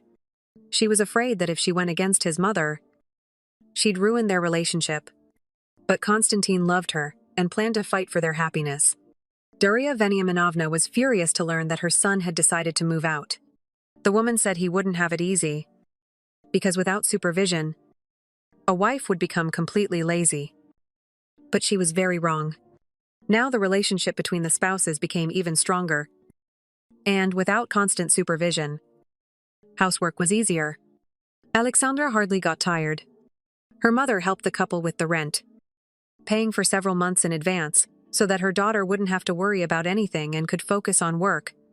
The new studio quickly gained popularity and attracted a large number of regular customers. The business was profitable. Constantine also received a promotion. Thanks to this, he and his wife were able to quickly save up for a down payment and secure a mortgage. Watching her son and daughter-in-law from the sidelines, Daria Veniaminovna kept waiting for Alexandra to falter and come running to her for advice. She expected to raise an obedient daughter-in-law who would carry out her every command promptly and give her all the money she could. But instead, she encountered a strong and independent woman, thanks to whom Constantine became just as capable.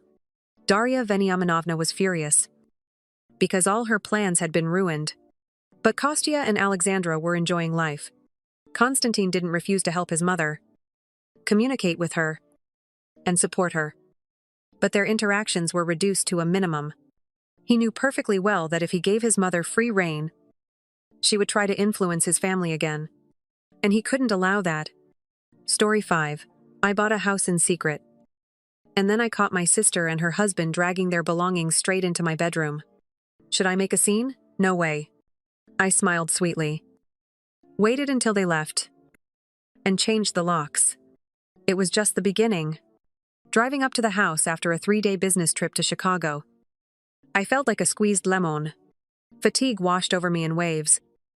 But the thought of my own little nest warmed my soul. In the sunset light, the 2-story cottage looked especially cozy. My home. The one I'd saved every penny for the past 5 years. 6 months of running around to title companies, checking documents, haggling with the seller. Then 2 weeks of furnishing it, choosing every little detail from curtains to doorknobs. This was supposed to be my fortress. I'm 32, and I worked like crazy to get where I am. Unlike my older sister, Aliona, I didn't rush out of college and marry the first guy with a car. Unlike my parents, I didn't take out loans just to show off. I saved, took part-time jobs, and denied myself everything. And here it is. A house in the suburbs of a major city with a plot of land and a garage. The only person I told about the purchase was Grandma Zena, a saintly woman who has always been by my side. I left her a spare key. You never know. My parents would be furious if they found out about the house. They're the kind of people who believe their youngest daughter should support the whole family, not spend money on something as bland as their own place. Mom would start ranting about the family debt. Dad would calculate how much of his debt could be covered with my down payment. Aliona and Igor would immediately start whining about how cramped they were in their rented one-bedroom apartment. So I kept quiet. Only Grandma Zena knew and promised to keep her mouth shut. So I nearly had a heart attack when I walked through the door and heard laughter coming from the kitchen. Well, she showed up. Aliona's voice rang out, dripping with malice. Just in time. Exactly. Igor chimed in. We've only just settled in here. I froze in the hallway, still clutching the keys. What the hell were they doing in my house? How did they even get in? Aliona materialized in the kitchen doorway, looking like the mistress of the estate. 5 months pregnant. The tight tunic accentuated her belly, and that signature smirk from childhood, when she could get away with anything. Look who's here, she drawled. So, was the business trip a success? What the hell are you doing in my house? My voice was harsher than intended. Igor emerged from behind her shoulder and leaned against the doorframe. He was holding a can of my imported beer. And that mug. I really wanted to punch you. Your house. Aliona lost her desire. But you're giving it to her. Since when did you keep secrets from your own family? What's wrong with you? This is my house. And your uninvited guests. Oh. Don't be dramatic. Aliona rolled her eyes. We're family. That's what interests me. Why the hell did you hide the purchase? What kind of bastardism is this? There's pure indignation in her voice. As if it's my fault for not reporting it. I don't owe anyone any explanations. You run away immediately. Igor chuckled and took a sip of beer. Relax. Dash. We're not going anywhere. Someone has to teach you family values. Family values. You broke into my house. We didn't break in. Aliona spoke with exaggerated patience, like someone naturally retarded. We discovered your secret and took advantage of what we were supposed to get in the first place. How did you even get here? Igor smirked smugly. Elementary. We saw the photos on Grandma Zena's phone when Alionka visited her. You were posing outside the house, proud as a peacock. It gave me a chill. Grandma took those photos when she came to see the house. She was so happy for me. Clicking away at the kitchen door in the living room. We immediately reported your antics to our parents. Elena continued, her voice taking on an accusatory tone. They agreed that, since someone so secretive and selfish, would likely have left the spare keys at Granny's. So what do you think? Binga, did you steal the keys from Granny? We took what we needed. Igor shrugged. Grandma Zena is already a bit of a sclerotic. Don't worry. She didn't notice. I looked around the living room and felt sick. Someone else's jackets were hanging by the door. Aliona's bag was on the coffee table. Through the kitchen doorway, I could see dirty dishes in the sink. Delivery boxes from Uber Eats were on the countertop. Where are my things? I asked, dreading the answer. Aliona's grin widened. They'd moved us to the guest room. The master bedroom has more space and light.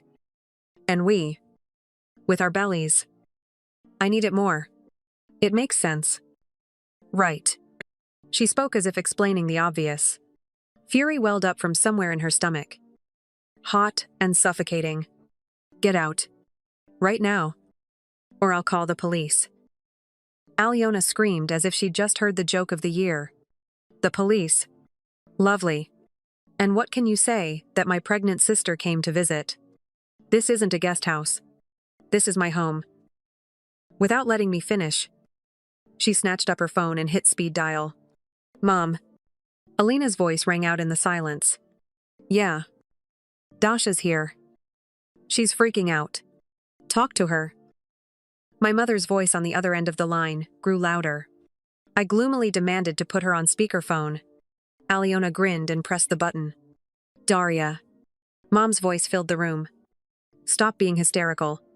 Your sister is pregnant. They need help. And instead of offering like a normal person, you're secretly buying up houses. Mom. This is my house. I don't want to hear anything. Dad's voice came from the background. Aliona told him everything. You have 3 rooms. And your pregnant sister has nowhere to live. Period. I looked at Aliona and Igor. They were enjoying the moment. This is exactly what they wanted. Wonderful. I said quietly. Simply wonderful. Aliona blossomed. What a clever girl. I knew you'd come to your senses. We'll arrange everything here as a family. Don't worry. We'll find a compromise. Igor added magnanimously. I grabbed my suitcase and headed upstairs to what was now, apparently, my guest room. Behind me, Alina was reporting to Mom that I finally understood and everything would be fine. As I unpacked the guest room, not for me. Damn it. Not for the mistress of the house I started planning. Alina and Igor thought they'd won. They thought I'd given up. They don't even know what they've gotten themselves into. This is my house. Bought with my money. I won't let it be taken away. The night passed in a frenzy. Every sound infuriated me to the point of shivers. Alina's laughter from my bedroom. Igor's footsteps thundering across my parquet floor. The TV blaring until 1 in the morning in my living room. They acted like they owned the place. And I acted like an uninvited guest. By morning, the plan had finally come together. I got dressed, as usual, stomping loudly so they could hear. Coming downstairs, I found a couple at my kitchen table, eating my granola from my bowls and swilling coffee from my fancy coffee machine. I poured coffee into a thermos and grabbed my bag. I'll be staying late today. The project is on hold at work. Of course. Dear. Alina didn't even look up. We'll probably order pizza here. I left the house and went to the office. But instead of plunking down at the computer, I headed straight to my boss. Ms. Smith. I need a vacation. Family reasons. Just a week. She signed the application without asking any questions. I've been working hard for 5 years without a vacation. I have the right. The next stop was a car rental 3 blocks from the office. I took a nondescript gray Ford Focus instead of a Honda Civic. Alina and Igor would definitely recognize my red Kia. But I doubt they'd recognize this car. I returned home and parked at a Starbucks a couple of blocks away. From there, the entire street was in full view. A crazy plan. Of course. But what could I do? Elena was pregnant, which meant she'd be clinging to the house like a tick. First, they need a big bedroom. Then a nursery. And before you know it, they'll evict me to a fold-out bed in the closet. The witch called the locksmith from the rental car. Tom. Hi. Here's the deal. I'm ready to rush over at the drop of a hat and change all the locks in the house. I'll pay double. Dasha. What are you thinking? It'll take too long to explain. Can you do it? Well, bring the locks with you. What kind do you have, damn? I didn't think about it. Give me a set. I'll pay for everything. I hung up and got ready to spy. Yes.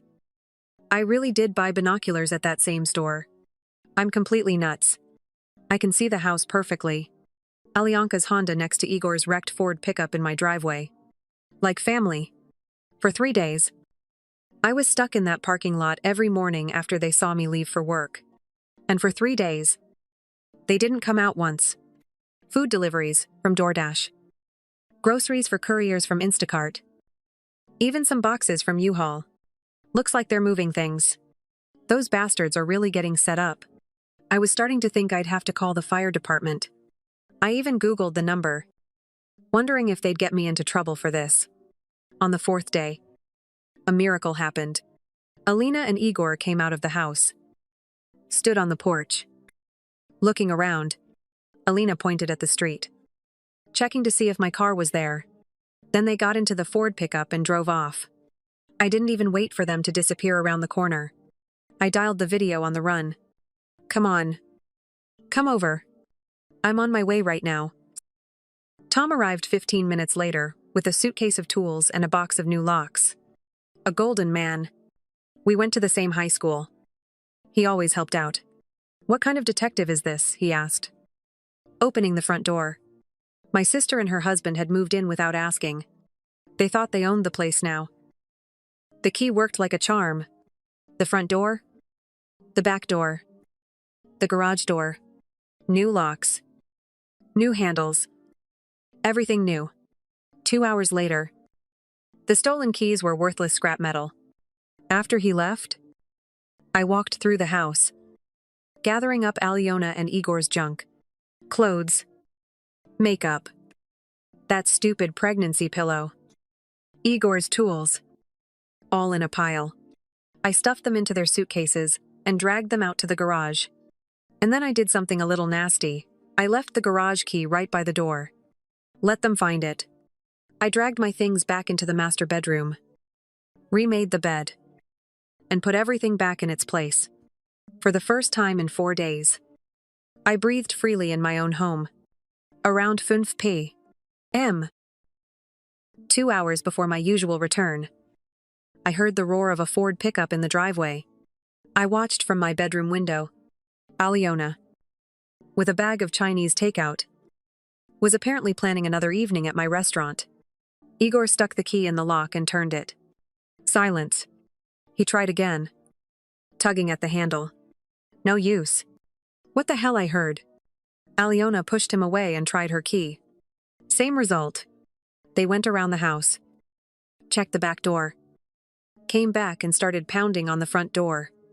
Dasha, Aliona screamed. Open up immediately. We know you're in there. I cracked the window so I could talk through the mosquito net. Your things are in the garage, she shouted down. The key is at the door. What have you done? Aliona's voice rose to a screech. I changed the locks. This is my house. You are unwanted guests here. You have no right. Of course I do. Aliona immediately snatched the phone. I knew who she was calling. Mom!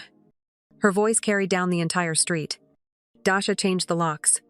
She kicked us out of the house. Even I could hear my mother's screams on the phone. But I didn't care. Let them freak out as much as they wanted. Alina and Igor screamed and banged on the door for another half hour until they finally gave in. They grabbed the suitcases from the garage and left. Igor threw things into the back of the car with such anger that the Ford pickup rocked. Alina stood on the lawn and ranted about how much I'd regret this. After they left, I turned off the phone. I knew my parents would start calling, and I wasn't prepared for this circus. The security company arrived this morning. The technician, a man named Rob. I didn't ask any questions when I ordered the full package. Sensors for all windows and doors, cameras around the perimeter, and everything would be sent to my phone. Are you expecting any problems? Something like that. The system is top-notch. Cameras everywhere. Motion sensors. Alarms. Rob showed me the app. How to view recordings. How to set up notifications. 2 weeks. Silence. Paranoid. I checked the cameras, but none of my family was nearby. I was starting to think they'd left me alone. Then Grandma Zina called. Dashinka, come over for lunch on Sunday. I'll make your favorite pot roast. Something in her voice was alarming. We'll be alone. Well, my parents will come. And Aliona. That's it. Grandma, I don't want to see Aliona now. Oh.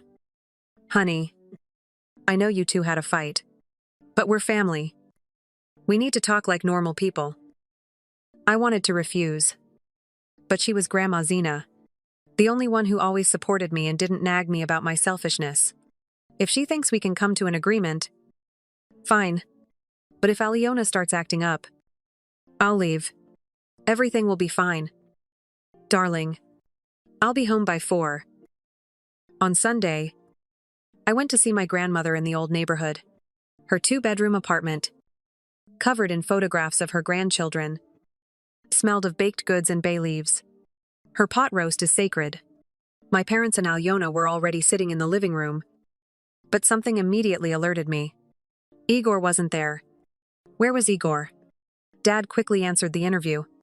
A good spot had come up. He couldn't miss it. It was suspiciously convenient. But I kept quiet. We sat down at the table. The first 20 minutes were almost peaceful. Grandma asked about work. Mom told stories about her book club. Dad whined about sciatica.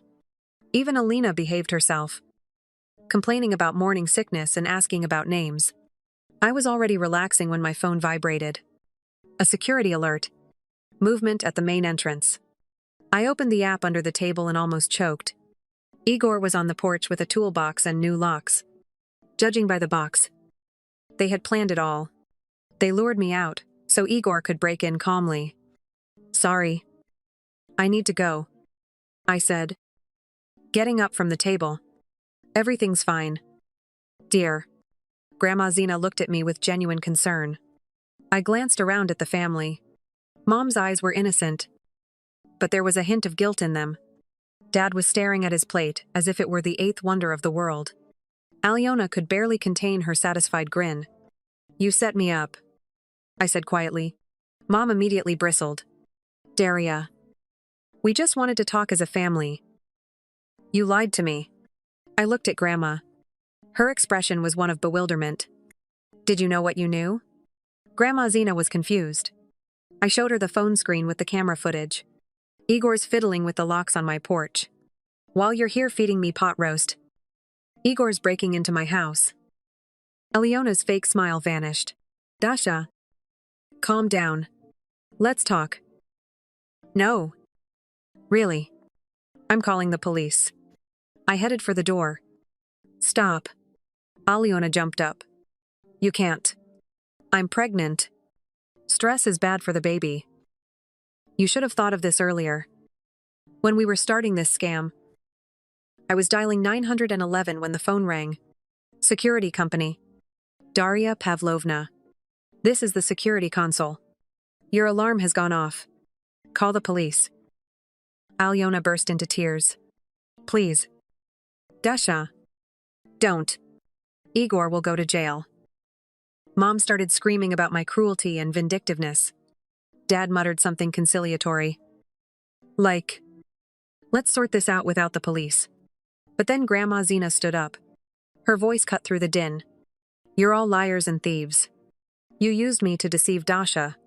They stole my keys. Get out of my house. That's it. Mom tried to object. Mom. You don't understand. That's it. I understand. Fraudsters. Get out immediately. Alena sobbed, begging me not to call the police. Security called back. I answered.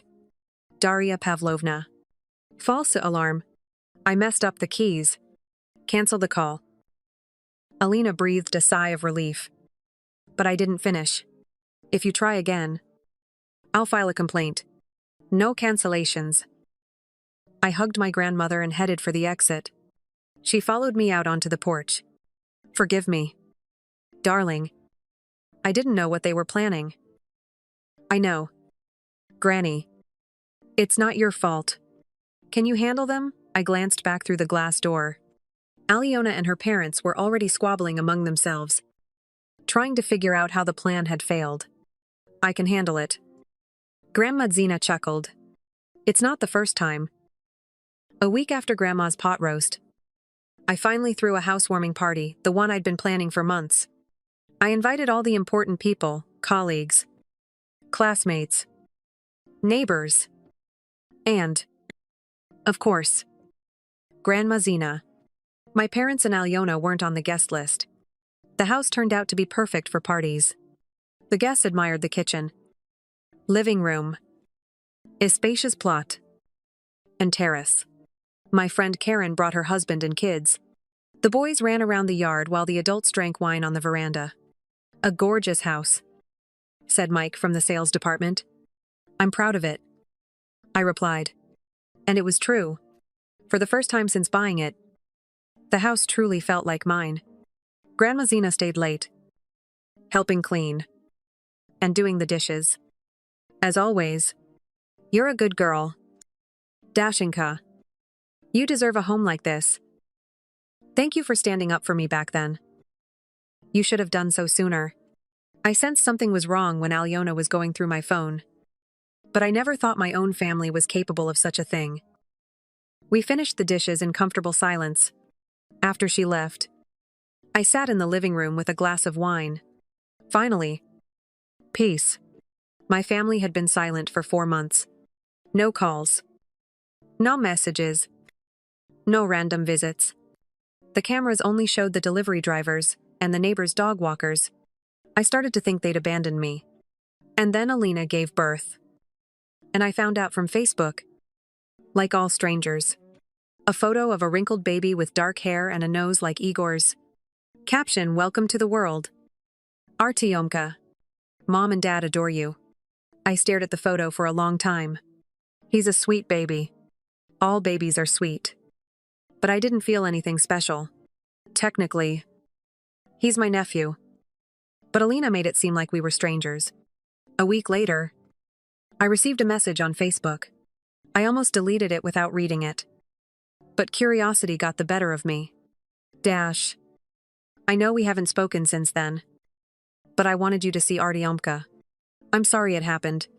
Igor and I were completely desperate back then. I know it's no excuse. But my hormones were raging. And we didn't know what to do. We're now living with Igor's parents. He got a job as a foreman at a construction company. And we're saving up for a rented apartment. I understand if you hate us. But I hope we can make up someday. Artyomka must know his aunt. I've attached 3 more photos. A sleeping child with a baby face. Looking at the camera with the unfocused gaze of a newborn. I stared for a long time. Then replied, "Congratulations on the birth of your son. He's a beautiful baby. I'm glad Igor found a job and you're getting back on your feet. But I'm not ready to pretend everything is fine. You let me down badly. And it won't be forgotten. But I don't hate you. You. Sister. Even when you annoy me. Maybe someday we'll be a family again. But everything has to be different.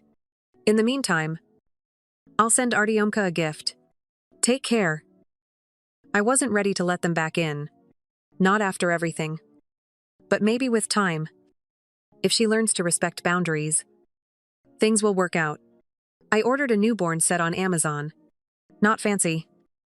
But nice. A blanket. A bodysuit. A rattle. A giraffe.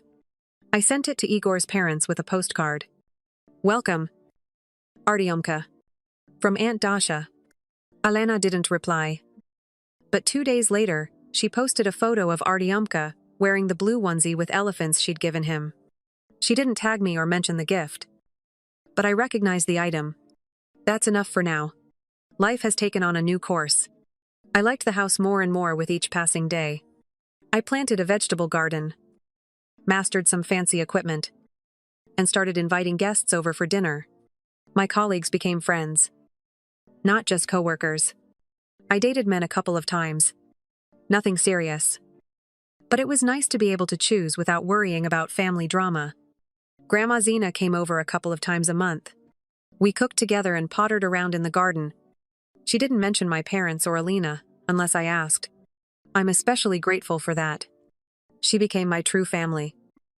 The only person who supported my choices without trying to change them. A year after Artyom's birth, I received another message from Alina. It was brief. "Artyom started walking yesterday. I thought you might find it interesting." The video was attached.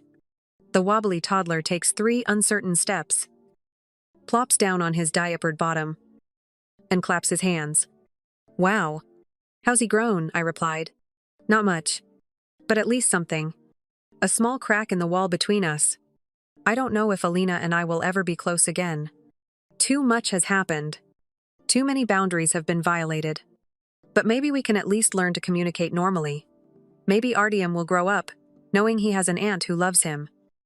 Even if his relationship with his mother is difficult. My parents never called. Sometimes it hurts late at night. When you're alone in a big house. But I built the life I wanted. Surrounded by people who respect me. That's enough. I won back my home. But most importantly, I won back my independence. Alyona and Igor tried to use me. It didn't work. My parents chose her side. I chose mine. And I don't regret a thing. Story 6. My name is Elena. I'm 25. I work as a cook at Romanov's restaurant.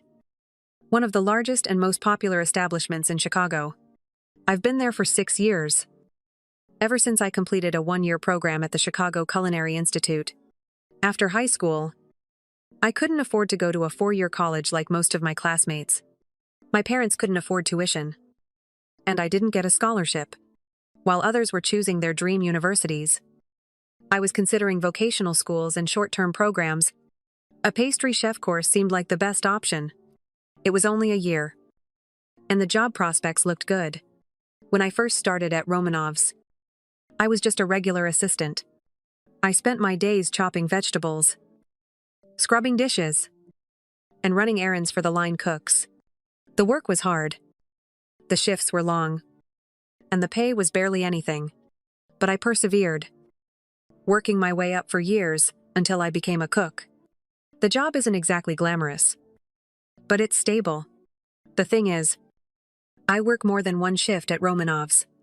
I'm there practically every day from 1000 a.m. to 200 p.m.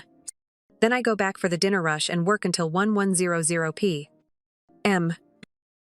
Sometimes until midnight. If the place is full, I hardly get any days off. And I haven't had a proper vacation in ages. The family burden. Why am I so upset? My family needs money. My parents have a mortgage on an apartment they can barely afford. My father takes any construction gig he can find. Sometimes, as an electrician. Sometimes as a laborer. Whenever he's lucky enough to find one. My mother works as a cashier at a grocery store. It barely covers the utilities. And then there's my sister, Anastasia. Nastya is 19 now. Soon to be 20. She's been studying at the University of Michigan for the last 2 years. It's in a neighboring state. So, she lives in a dorm. Studying under contract costs a pretty penny. Tuition. The dorm room. Clothes, it all costs a fortune. My parents decided Nastya deserved a higher education. Even if it meant going into debt. 2 years ago, when she turned 18 and got accepted, they explained to me, Nastya's smart. She has potential. Not like me. They said I had already chosen my path by going to culinary school instead of fighting for a place at a university.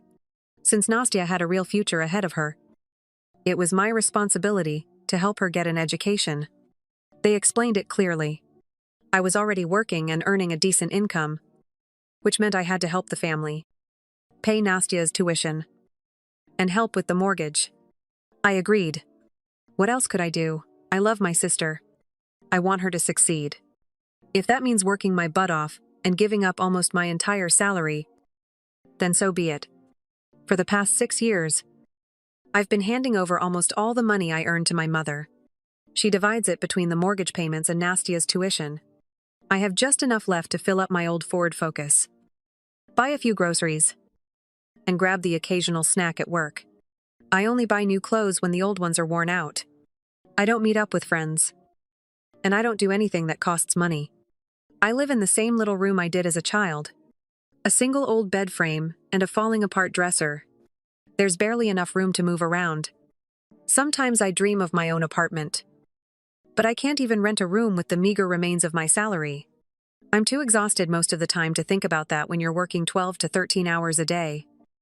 6 days a week. You only have enough energy to get home, grab a quick bite, and collapse into bed. And then it's up in the morning and back to square one. Nastya comes from Ann Arbor, about once a month. Sometimes less often. At home, she mostly hangs out with her former classmates who have also returned for the holidays. They hardly talk to me, except to ask for pocket money or complain about how hard her schoolwork is. My parents always beam with happiness when Nastya is home. They ask about school, friends, and plans for the future. They never ask me about work or how I'm doing either. Apparently, they decided that since I'm just cooking in a restaurant, there's not much to talk about. Over the past few years, I've gotten used to this life. I thought it was how it should be. I thought I was doing the right thing by helping my family. I thought this was what a good daughter and sister looked like. The breaking point. But everything changed on Tuesday evening. I returned home from a double shift, drained as always, and found Nastya at the kitchen table with her parents.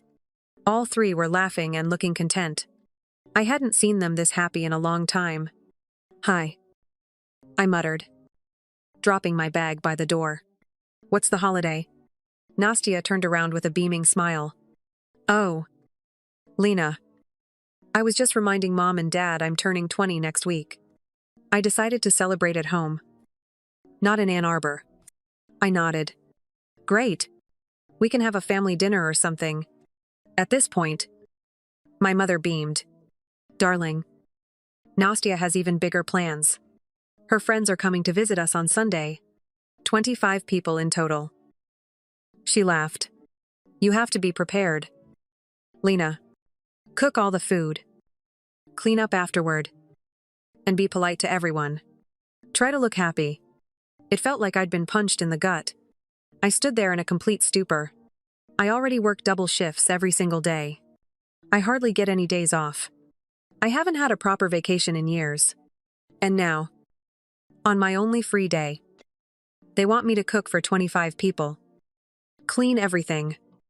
And pretend to be happy I don't agree. She quietly forced out. Nastya immediately exploded. "You're so selfish. Lenka, you don't love me. Do you want to ruin my birthday?" Her father's voice sounded harsh and cold. "Lena, you will do what we say. If Nastya wants a good birthday, let her book a banquet at a restaurant." I replied. Mother laughed as if I'd said something stupid. "We don't have the money for a restaurant. But if you can arrange everything with Ivan Petrovich for free, then, of course, we'll hold it there. Ivan Petrovich won't work at a loss." I snapped. "The banquet will still have to be paid for in full." Mother's smile faded. "Then either you'll find the money for a restaurant for Nastya, or you'll cook and clean here for her guests." I couldn't believe my ears. I support the whole family. And they call me selfish and ungrateful. Now they want to make me cater a party for 25 people on my day off. I didn't want to start a scene or yell like Nastya. I simply turned around, went up to my room, and locked the door. I sat on my bed and tried to figure out what to do next. I sat there for several hours, staring blankly at the wall, thinking. It became quiet downstairs. I could hear Nastya and her parents whispering, probably discussing how selfish I was. From time to time, Nastya's voice grew louder. She kept whining that I was ruining her holiday. The more I thought about what had happened, the more intense it became. Not anger, not resentment, just sadness and confusion. I realized my family didn't see me as a person with a life and needs of my own. To them, I was a function, an ATM with hands that could also cook. I figured out how much money I've given them over the years. A quick mental calculation puts it at around $45. Ling ling ling. Maybe $50. Ling ling ling. I could have bought my own apartment with that money. Maybe even saved up for an education or advanced training. Instead, I'm still stuck in my childhood bedroom, half suffering, and now they're telling me I have to spend my rare day off serving guests. A new chapter. And then I remembered something. A couple of weeks ago, my friend Sasha told me about it. Sasha works as a waitress at Romanov's. We've become friends over the years. She's one of the few people who knows about my family situation, and has never been shy about speaking up. "Lena, your family is using you," she said more than once. "They take all your money, and don't even say thank you." I always brushed it off, saying, "You don't understand. That's how it is in our family. Everything suits me." But Sasha never bought into these excuses. "You're not happy with anything," she said. "You're just afraid to admit it to yourself." Sasha rents a 2-bedroom apartment not far from downtown. So, a couple of weeks ago, Sasha mentioned she was looking for a roommate. My lease was ending, and my current roommate was moving out. She said she needed someone to help with the rent and asked if I knew anyone who might be interested. I told her I couldn't think of anyone.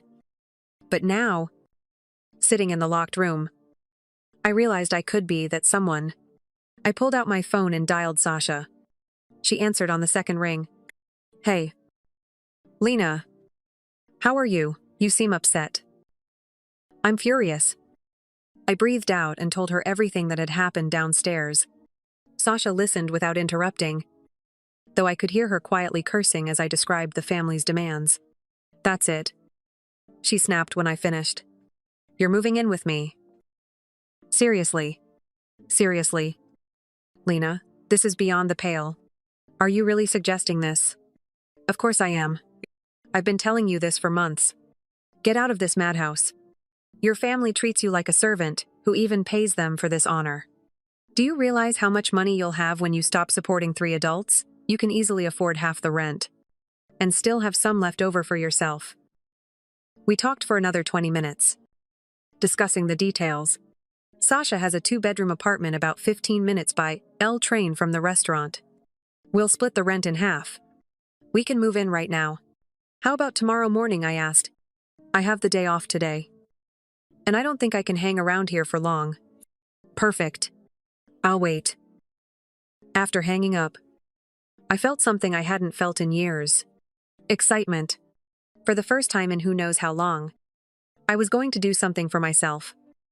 Not for my family. I spent the rest of the evening quietly packing. I don't have much. Mostly clothes. A few books. A couple of personal items that mean something. Everything fit into 3 cardboard boxes found in the closet. I had to act quietly. I didn't want my family to hear the commotion and start asking questions. Around midnight, I heard footsteps in the hallway. A quiet knock on the door. "Lena." My mother's voice. "We can talk." "I'm tired." "Mom. Let's do it tomorrow. I need you to stop acting like a child and start thinking about how to throw a party for your sister. This is important." "Lena." I chuckled in the dark. She has no idea what's in store for her. "We'll discuss everything tomorrow." "Mom." I replied. "Okay. Darling. Good night." I waited until she returned to her room. Then I finished packing, hiding the boxes in the closet in case anyone looked in the morning. I hardly slept that night. I kept thinking about what lay ahead, and part of me was afraid. I'd been living by someone else's dictates for so long that I couldn't imagine any other way. What if I was making a mistake? What if my family really needed me? And it was selfish to leave. But then I remembered Sasha's words about the ATM, and Nastia's cries that I was being selfish just because I didn't want to waste a day off serving her friends and parents, who called me ungrateful, even though I'd been supporting them for 6 years. By morning, I knew I'd made the right decision. I woke up early, around 6:00, when everyone was still asleep. Quietly, one by one, I carried the boxes to the car. The house was completely silent. I left the set of keys on the kitchen table, got into the Focus, and drove away without looking back. When I arrived at Sasha's, she was already waiting with coffee and a broad smile. She helped me carry the boxes in, and we spent the morning setting up my new room. Freedom. It's a strange feeling. Arranging things in a space that's mine, where I decide how everything should look. "So, how does it feel to be free?" Sasha asked, when we finished putting clothes away in the dresser. "It's scary," he admitted, "but also good. Very good." We ordered some rolls from the nearest sushi bar, bought some beer to celebrate the move. A real treat. For the first time in years. I was doing something simply because I wanted to, not because someone expected me to. Around swipe M. The phone rang. Mom hung up. Then Dad. Then Nastya. Then Mom again. I ignored them all. They must have gone to check on you and found your room empty. Sasha remarked, looking at my ringing phone again. Great. Let them panic. I checked my messages. The first ones. Confused. Asked where I was and why I wasn't answering. But with each subsequent one, the panic grew. Lena. Where are you? Your room is empty. What's going on? Mama Lena. Come home immediately. We need to discuss Nastya's holiday. Father Lena. I can't believe you're doing this to me. My birthday is in 5 days. Nastya. Sasha showed me the message. She shook her head. Look. Even when they're panicking, they only think about themselves. Your mother wants to know where you are. But she doesn't ask if everything is okay. Your father demands you come back to discuss the party. They want to know what's wrong with you. And your sister is only worried about her birthday. She was right. No one asked if I was okay. If anything had happened, they were simply infuriated that their plan was falling apart. I decided not to answer for now. Let them worry. Think about what they'd lost. On Monday, I went to work as usual. I just started chopping vegetables when Ivan Petrovich, the owner, walked into the kitchen. Elena, your parents want to talk. My heart sank. Of course they figured out where to find me. They know I'm here practically every day. Do I have to talk to them? Not necessarily. But they look very agitated. Maybe I should sort this out. I sighed and followed him into the office. My parents were sitting at a table in the corner, tense and angry. Ivan Petrovich led us into his office for a private conversation. As soon as the door closed, my mother pounced on me. What are you doing? Lena Nastya's birthday is in 4 days. And you disappear like that? I've moved out. I replied calmly. I'm not living at your house anymore. I have my own apartment now. My mother blushed. This is simply ridiculous. Come home immediately. Nastya's friends are coming over on Sunday. I need to clean up and plan the menu for the party. I couldn't help but laugh. Do you seriously think I left home to continue working for you? Then what's the matter? My father asked, still perplexed. The thing is, I've decided to take my life into my own hands. I won't help you with money anymore. I won't pay your mortgage, and I won't pay Nastya's university tuition. The blood drained from their faces. Mother clutched her chest, as if her heart had seized. You can't do this to us, she whispered. We depend on this money. You should have thought about that before treating me like a servant. I snapped. Do you realize I've given you over $45? 0 inches, 6 years, don't be so greedy, and count your money. My mother snapped. I won't listen to your lectures anymore, I said, standing up. I've moved and I'm not coming back. From now on, pay your own expenses. If you want Nastya to finish university, let her find a job and pay for it herself. I walked up to the office door and opened it. You need to leave and don't come to my work anymore. Mother started to object. But Ivan Petrovich appeared in the doorway. He had clearly heard at least part of the conversation. Everything's fine. Elena, my parents are just leaving, I replied.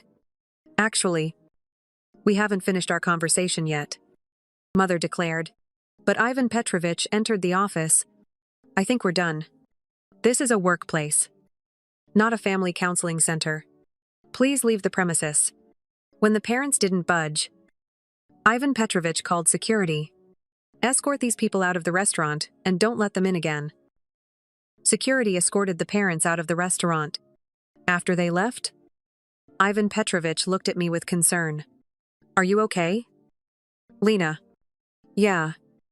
I think so. Good. Family matters are complicated. But you can't let people walk all over you. even if they're related. After finishing my shift, I went home to Sasha. I felt drained, but at the same time, like a weight had been lifted off my shoulders. The confrontation was over. I'd said everything I had been holding on to, but my family wasn't done trying to get me back yet. When I got home, I found a ton of missed calls and dozens of messages. They begged me to come back. He said we could work it out. That Nastya would understand if I couldn't help with the party. They still don't understand. Sasha shook her head when I showed her the phone. They think it's about the party. I know. But I think we need to put an end to it once and for all. The aftermath, I logged into my Chase online banking app and disabled the automatic payments I'd set up for my parents' mortgage and Nastya's tuition. Then I called the University of Michigan and informed them I would no longer be paying for my sister's tuition. From now on, they should handle all payment matters directly with the parents. Having finished all my chores, I felt lighter than I had in years. For the first time since high school, my money was mine. My family didn't give up so easily. They spent the next few days calling and texting me, trying various ways to persuade me to come back. At first, they tried to make me feel guilty, to tell me how much they missed me, how much they needed me. Then they tried to bargain, promising that I wouldn't have to work at Nastya's party. We decided you won't have to cook and clean for Nastya's birthday. Her mother wrote, "You can be the guest of honor at the party." Sasha showed me the message. She rolled her eyes. Guest of honor? What an honor. Watching Nastya's friends devour food paid for by someone else. I laughed and didn't answer. Instead, I blocked all their numbers on my phone and messaging apps. I was tired of listening to people trying to get me back. 2 weeks had passed. No word from my family. The most peaceful 2 weeks in years. I was still working regular shifts in Romanov's. But without the financial pressure of supporting 3 other people, I didn't feel the need to toil 2 shifts every day. I even started taking scheduled days off. Sasha and I had enough for rent and groceries, and still had some left over for things I hadn't been able to afford for years. New clothes, dinner out, maybe even vacation plans. One afternoon, while I was at work, Aunt Lyuda, my mom's sister, called. I almost hung up, thinking my family had asked her to call, but I was curious what she would say. We agreed to meet at the coffee shop on Wabash after my shift. When I arrived, Aunt Lyuda was already waiting, looking worried. "Your mother told me everything," she began as soon as I sat down. "She said you abandoned them, that they were in desperate need of money." "Did she tell you why I left?" I asked. "She said you were upset about helping organize Nastya's birthday." I spent the next 20 minutes explaining to Aunt Lyuda what really happened, how I'd supported the entire family for 6 years, how I'd been treated like a servant, how I'd been expected to cater a party for 25 people on my rare day off. Aunt Lyuda listened silently, but I could tell she wasn't listening. When she finished, she shook her head. "Lena, I understand you're upset, but families help each other. Your parents raised you, and now they need your support. I'm not going to support people who treat me like I don't matter." I snapped. "They don't respect me. They don't care about my life or my needs. But they're going through a hard time right now. Your father had to take a second job. Your mother is picking up extra shifts at the store. And Nastya had to take a leave of absence. They can no longer pay for her education. That's their problem," I said. "I'm not responsible for everyone else's lives." Aunt Lyuda's face turned red. Her voice grew louder. "I can't believe how selfish you are. If you're going to act like this, I don't want anything to do with you either. It's your choice," I replied calmly. "But I won't change my mind." Aunt Lyuda stormed out of the coffee shop without saying goodbye. I sat for a few more minutes, drinking coffee and thinking about her words. My parents are working hard now to pay the bills. Nastya took an academic leave and is probably saving for her studies. A pang of guilt tugged at my gut, but mostly relief. They finally took responsibility for their own lives, instead of expecting me to take care of everything. Moving forward, several months have passed since then. I hear about the family from relatives and mutual friends. My parents are managing the mortgage. Despite working much more, Nastya got a job as a sales associate at a clothing chain and moved in with her parents to save money. She plans to return to university next year once she's saved up for a contract. Relatives and friends who know about what happened have mixed reactions. Some think I'm a terrible person because I abandoned my family. Others, especially younger ones, say it was the right thing to do. Your family took advantage of you. My cousin Max said recently, "You shouldn't feel guilty for standing up for yourself." When people criticize me for what I did, I simply say I decided to take control of my life. And I don't feel guilty. I supported my family for 6 years while being treated like I was nothing. That's more than enough. My life is completely different now. Sasha and I get along great. As roommates, we split all the expenses. And I have more money left over each month than I have since I started working. Last month, Ivan Petrovich told me he plans to promote me to head chef next year. This means a significant increase in salary and bonuses. And more responsibility. I'm happy. I'm finally moving up the career ladder. Not just toiling away to help others. I've also decided that after the promotion, I'll reduce my working hours. No more double shifts. Unless there's an emergency. I want to have time for myself. Maybe I'll take a refresher course to improve my skills. Or I'll just relax and enjoy my free time. Next month, I'm going on my first real vacation in over 5 years. Sasha and I are going to Miami Beach for a long weekend. It's not a luxurious trip, but I'm doing it simply because I want to. Not because someone expects me to spend my time and money on it. Sometimes I wonder what would have happened if I hadn't left that night. I'd probably still be living in my childhood bedroom, working double shifts, and giving away most of my paycheck. I'd probably be cooking and cleaning for Nastya's 20th birthday, and then expecting them to do the same for her 21st. I don't regret my decision one bit. For the first time in my adult life, I'm living for myself, not for others. It took me 25 years to realize I deserve my own life, but I'm glad I finally realized it.